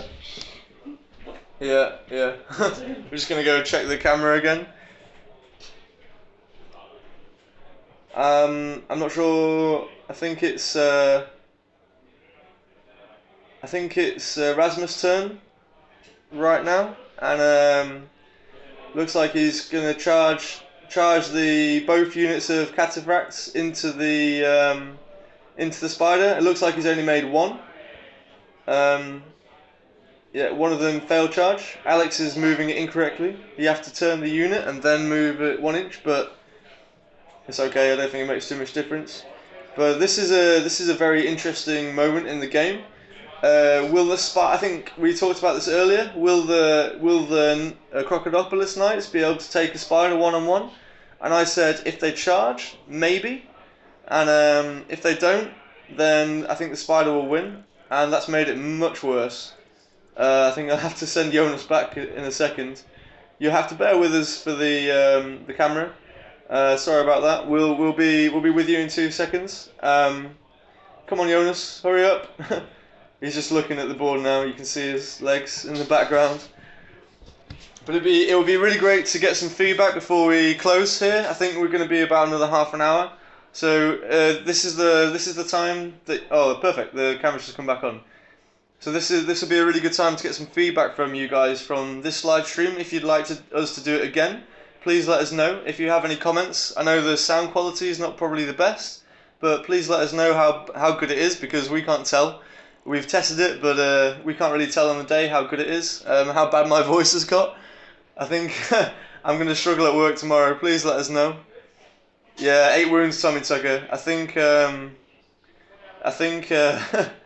the spider's going to be fine.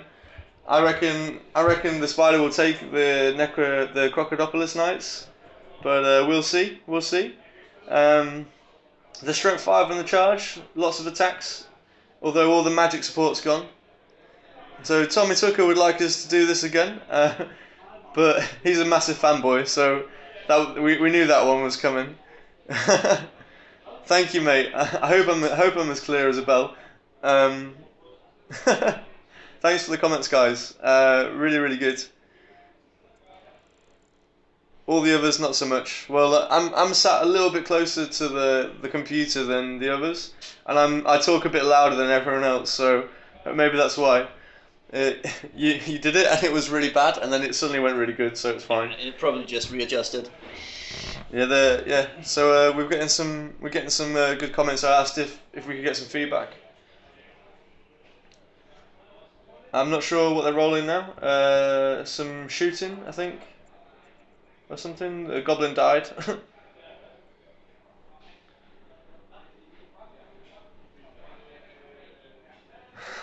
Hashtag obvious.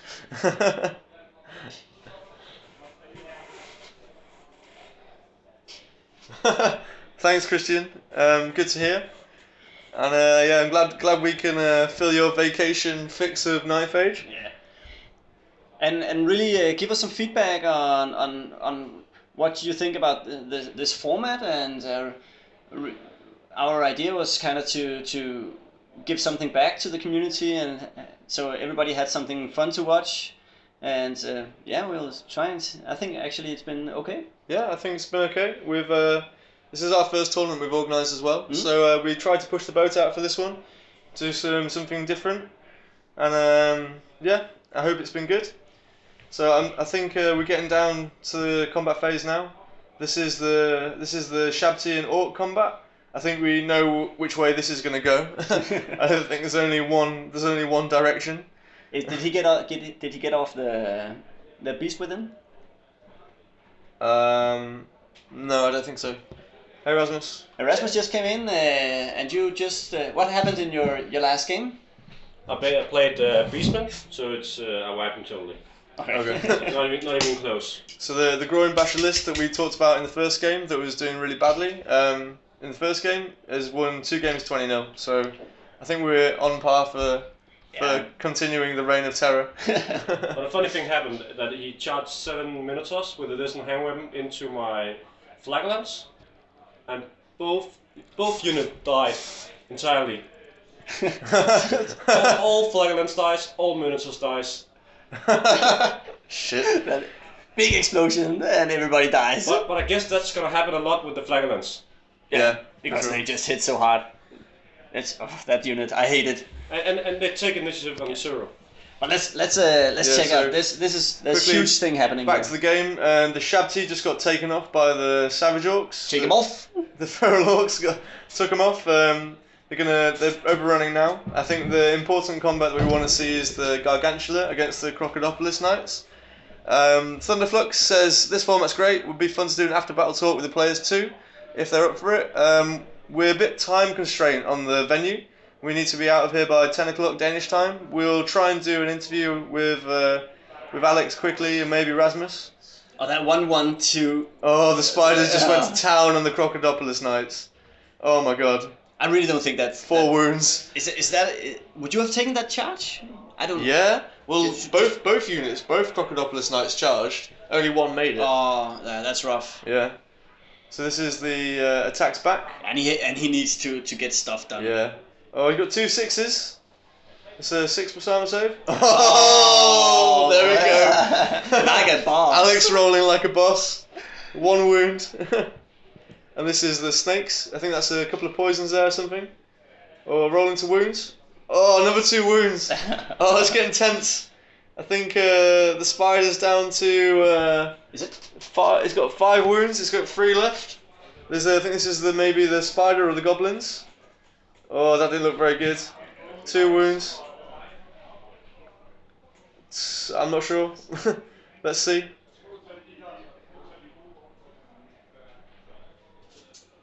That's the whole unit. That's the overrun, isn't it?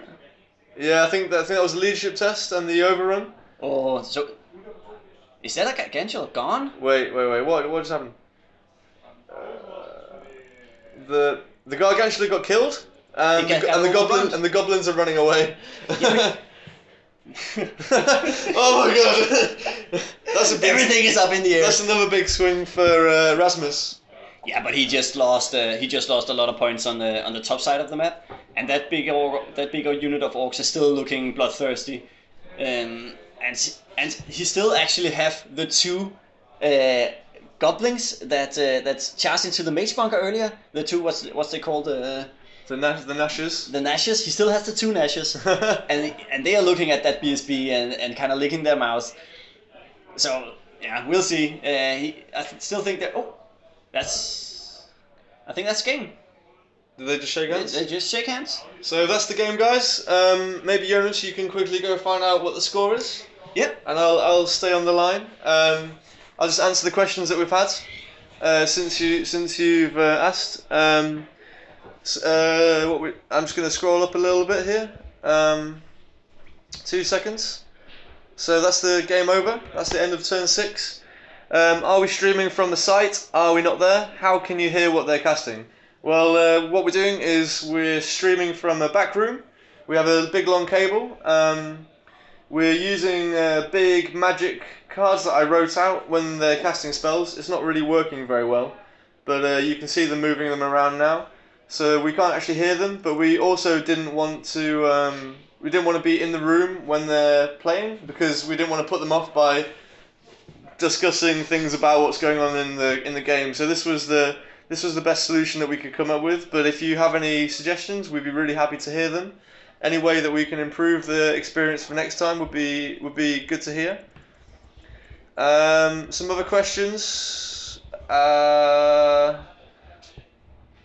We had Christian saying, "I really hope you'll arrange Ammerhammer Volume 2. We definitely will. And Giant Fanatic this year, and we can get more people to Copenhagen. try and get 100 plus participants in the 9th Age tournament. How many attacks on a spider? 8 attacks. Who's hiding? Spider is one of the best monsters in the game. I agree. I think it's really good. Talk about ETC. So what just happened? The spider got killed by the Crocodopolus Knights, and the ogres overran into the Ushabti and took them off. Really, really good game. Yeah, the spider ran away from combat, and the Crocodopolus Knights took it off. Yeah, low leadership, it's out of the general's leadership and failed its test. The dice camera could be better, would help with the spellcards too. Yeah, we struggle with it a little bit. I think we know what to expect next time. Hopefully we can get a better stream for you guys. I think the first game actually looked a little bit better, but we'll do our best next time. If you have any more comments, please let us know. Looks like Jonas is just getting the score from the guys now. We'll find out what the final score is. I don't think this is going to make too much difference. It looks pretty even to me. It depends how the top tables did on this. This is table 2 from Ammerhammer. Table 1 being demons against undying dynasties as well, I think. But we'll see what happens. We'll probably try and get some results for you, and make sure you listen to Ammertime podcast in a couple of weeks, and we'll get all the videos. All these streams are going to get posted on YouTube as well, so you can watch them again. And obviously we'll be podcasting about the event, and I'm sure the Thundercocks guys will also be podcasting about the event. So we're just waiting now for the final results to come in. Tommy Tucker says, thank you very much. You're welcome, Tommy Tucker. Thank you for listening. It's been a pleasure to have you here talking to us on the feed. It's been fun to do as well, so thank you from me for making it possible. It's been hard work this afternoon, talking to myself, but I think I'm getting better at it. I hope. My voice is almost gone. I've gone through about 3 bottles of water today. I'm pretty hungry as well. I don't think we can get the results to you on the stream tonight, but hopefully we can get the results to you later this evening. And thank you for all the comments that are coming in now. It's really, really nice to hear that you guys have enjoyed it. Odark Winter says, let us know on the 9th Age forums next time. This has been posted on the 9th Age forums. It's on the news feed, and it's also on the blog section, so you can find it there. And if you stay tuned for the podcast, we will also be announcing the next time we do this tournament, and all the details will come on the podcast. So please stay tuned. Where it's on the blog section of the 9th Age forum. There's a link. There should be a link to the Twitch stream. Hopefully it's still there. I'll just check now. The 9th Age forum under the blogs. I'm just gonna look at it here. So on the dashboard you can see that we have a little link, and if you go on the blog section, the first article should be Ammertime podcast Ammerhammer Live, and you can watch the Twitch feed there. And you can also click on the link. So yeah, you can find it there. Thank you, Thundercocks. It's been a pleasure to do the podcast. Looks like Jonas is coming back now. I think the results are in, so stay tuned, and we'll tell you exactly what the score was. Maybe Rasmus is coming with Jonas to talk about the podcast. The game. So yeah, we have the results. We have the results in, and we are ready for a winner's interview. So the winner's interview coming now. I'm just going to leave. I'll let Jonas and Rasmus sit in. Spoiler. Good job, mate. All right. So we actually end up with a very close game. So perhaps you'll tell us the end score of the game. Yeah, the end score of the game is that I actually lost by 40 points, 45 points. 40 victory points. In a 1400 game. Yeah. But as you all saw, I had the objective in my hand all game. Yeah. So you win by Win by 13-7. 13-7. That's nice. Yeah. It's also very important about the objective points. How did you think? What did you think about the objectives this game? Or is it something that you were aiming for? Or I'm always aiming for it, and he basically gave me the objectives, as you saw already in turn 2. I got to charge a unit of goblins, break down their flag, and had the objectives. Then it got pretty messy at some point with all those gnashy dashes, but I had 2 banners in the end. Yeah, we saw it at a point. The orc unit was really moving around inside your line and getting the charge off on your mage bunker and stuff like that. What happened? Because as I saw it, you still had some swarms around. No, the problem was that the swarms couldn't go there, and even if they had been able to go there, he is so wide that I can't make him not hit me on the overrun. So that's the problem. He will always hit me on the overrun, so it was just giving him. What I was counting on, hoping for, was somehow that he would fluff his Gnashy Dashy attacks on the swarms. I would live, and then I could send the characters out too, and that would basically have been game for him then. But that didn't happen. So it was truly the small units flying around your back line that made sure that kind of kept your characters in the same unit in the mage bunker. So he really could aim his big unit against the and to as you saw, I stood at some point, and I knew that I would lose the mage bunker, and either the Ushabtis or the battle standard, and I would just have to give him one. And the reason I gave him the Ushabtis was that I could kill the mage. Yes. So, that was in turn 5 or something like that. On the back of the screen. Where you charge the flying things, what is it called? Gnashy Dashes. Gnashy Dashes. You charge them with your BSB and overran out of his arc of sight. Yeah, and then you just sacrificed your Ushabtis for the greater good. Yeah, someone had to die. Yeah, somebody had to die, and that was done this day. And they could at least kill something. So perhaps you could talk a little bit about the deployment. How did you feel that the deployment went for you? I actually I really like when my opponent places all his units down first, because then I can deploy against it, and it's very good with my small units.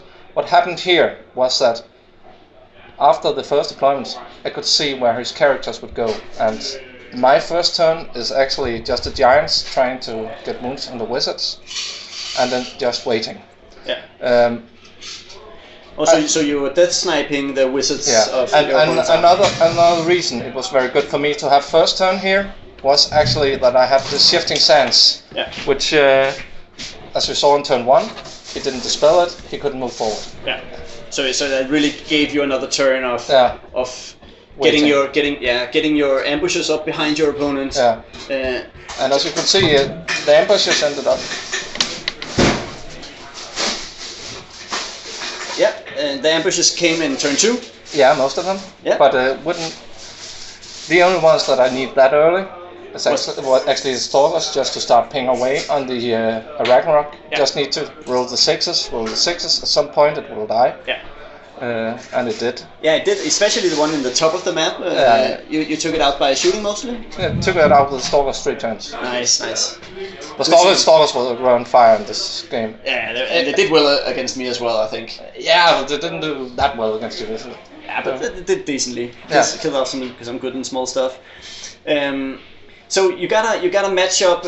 You really had a big swing in. I think it was turn 3 when your Ushabtis charged his trolls with a giant as support. Can you tell us something about what happened there and your thoughts about it? What happened there is that I thought that, wow, now I'm winning this one big. Because I get all my combat stuff around him. He has to overrun with the big block, and I'll smash those trolls. As you saw, he rolled like crazy good in that combat. I didn't roll that well, but in the end I won by 4 anyway. You won by 4? That many? Yeah. All right. I had all my static combat resolution. Yeah, you had 3 banners and a charge. Yeah.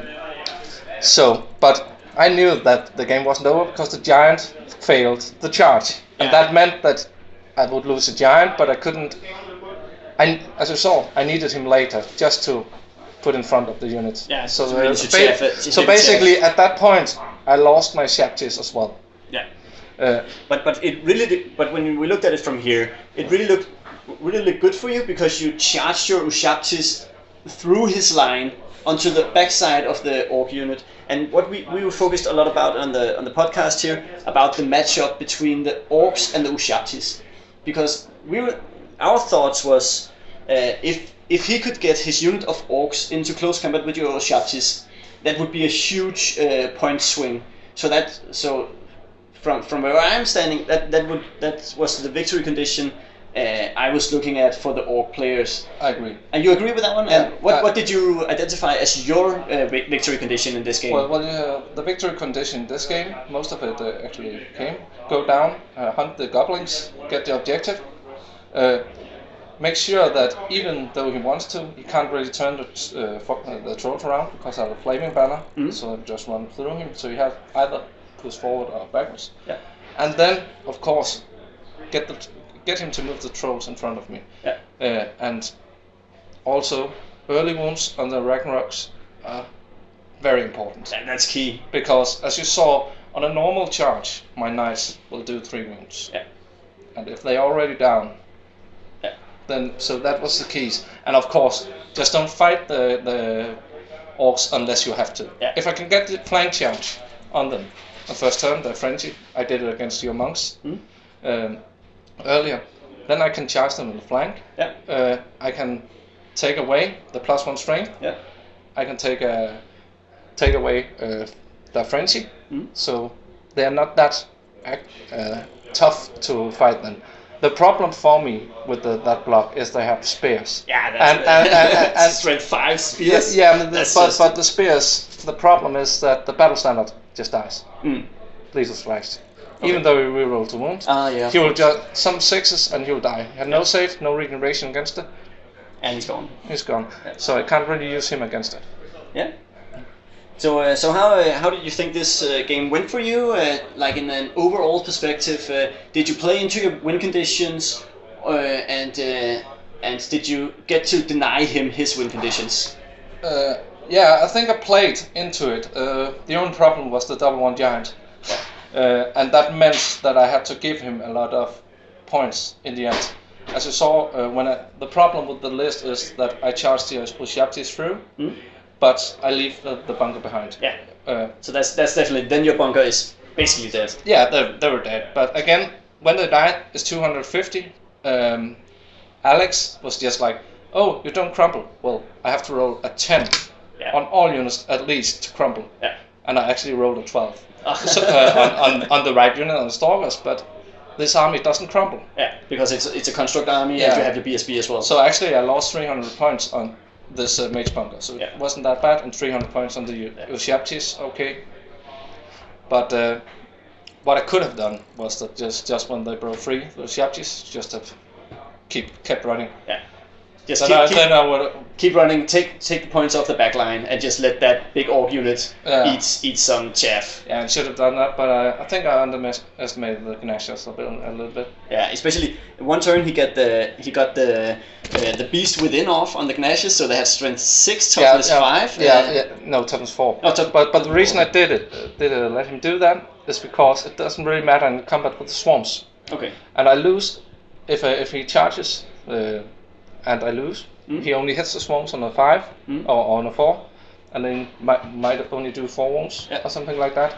I have poison back, so it's basically me hoping rolling 6s, and then might go and +1 strength, toughness. Okay, a wound on us. The only thing that spell does is that I wound on a 5 instead of on a 6 instead of a 5. And he had the other spell that could. Speaker. Okay, and he had the other spell that could kill the giant. Yeah. So it was just okay. Let's hope he flunks when he charges. He didn't. Okay. So if you sum up the game and your experience here at Ammertime, our first tournament, what do you think about the tournament and the format we are playing with the missions that is just totally random? I love it because that's how the game should be played, and you should always have a list that can play all objectives. Now today I've won 2 games. One against Alex, who's quite nice bloke, and some idiot before. Well, no, both of them we killed like 1,400 points of each other, but in none of them I had problems with taking the objectives. Yeah. So it's 2 small wins against good opponents and a very, very good matchup in the first game. Yeah. Thomas is very good, nice guy, but he played all skink Lisbon army.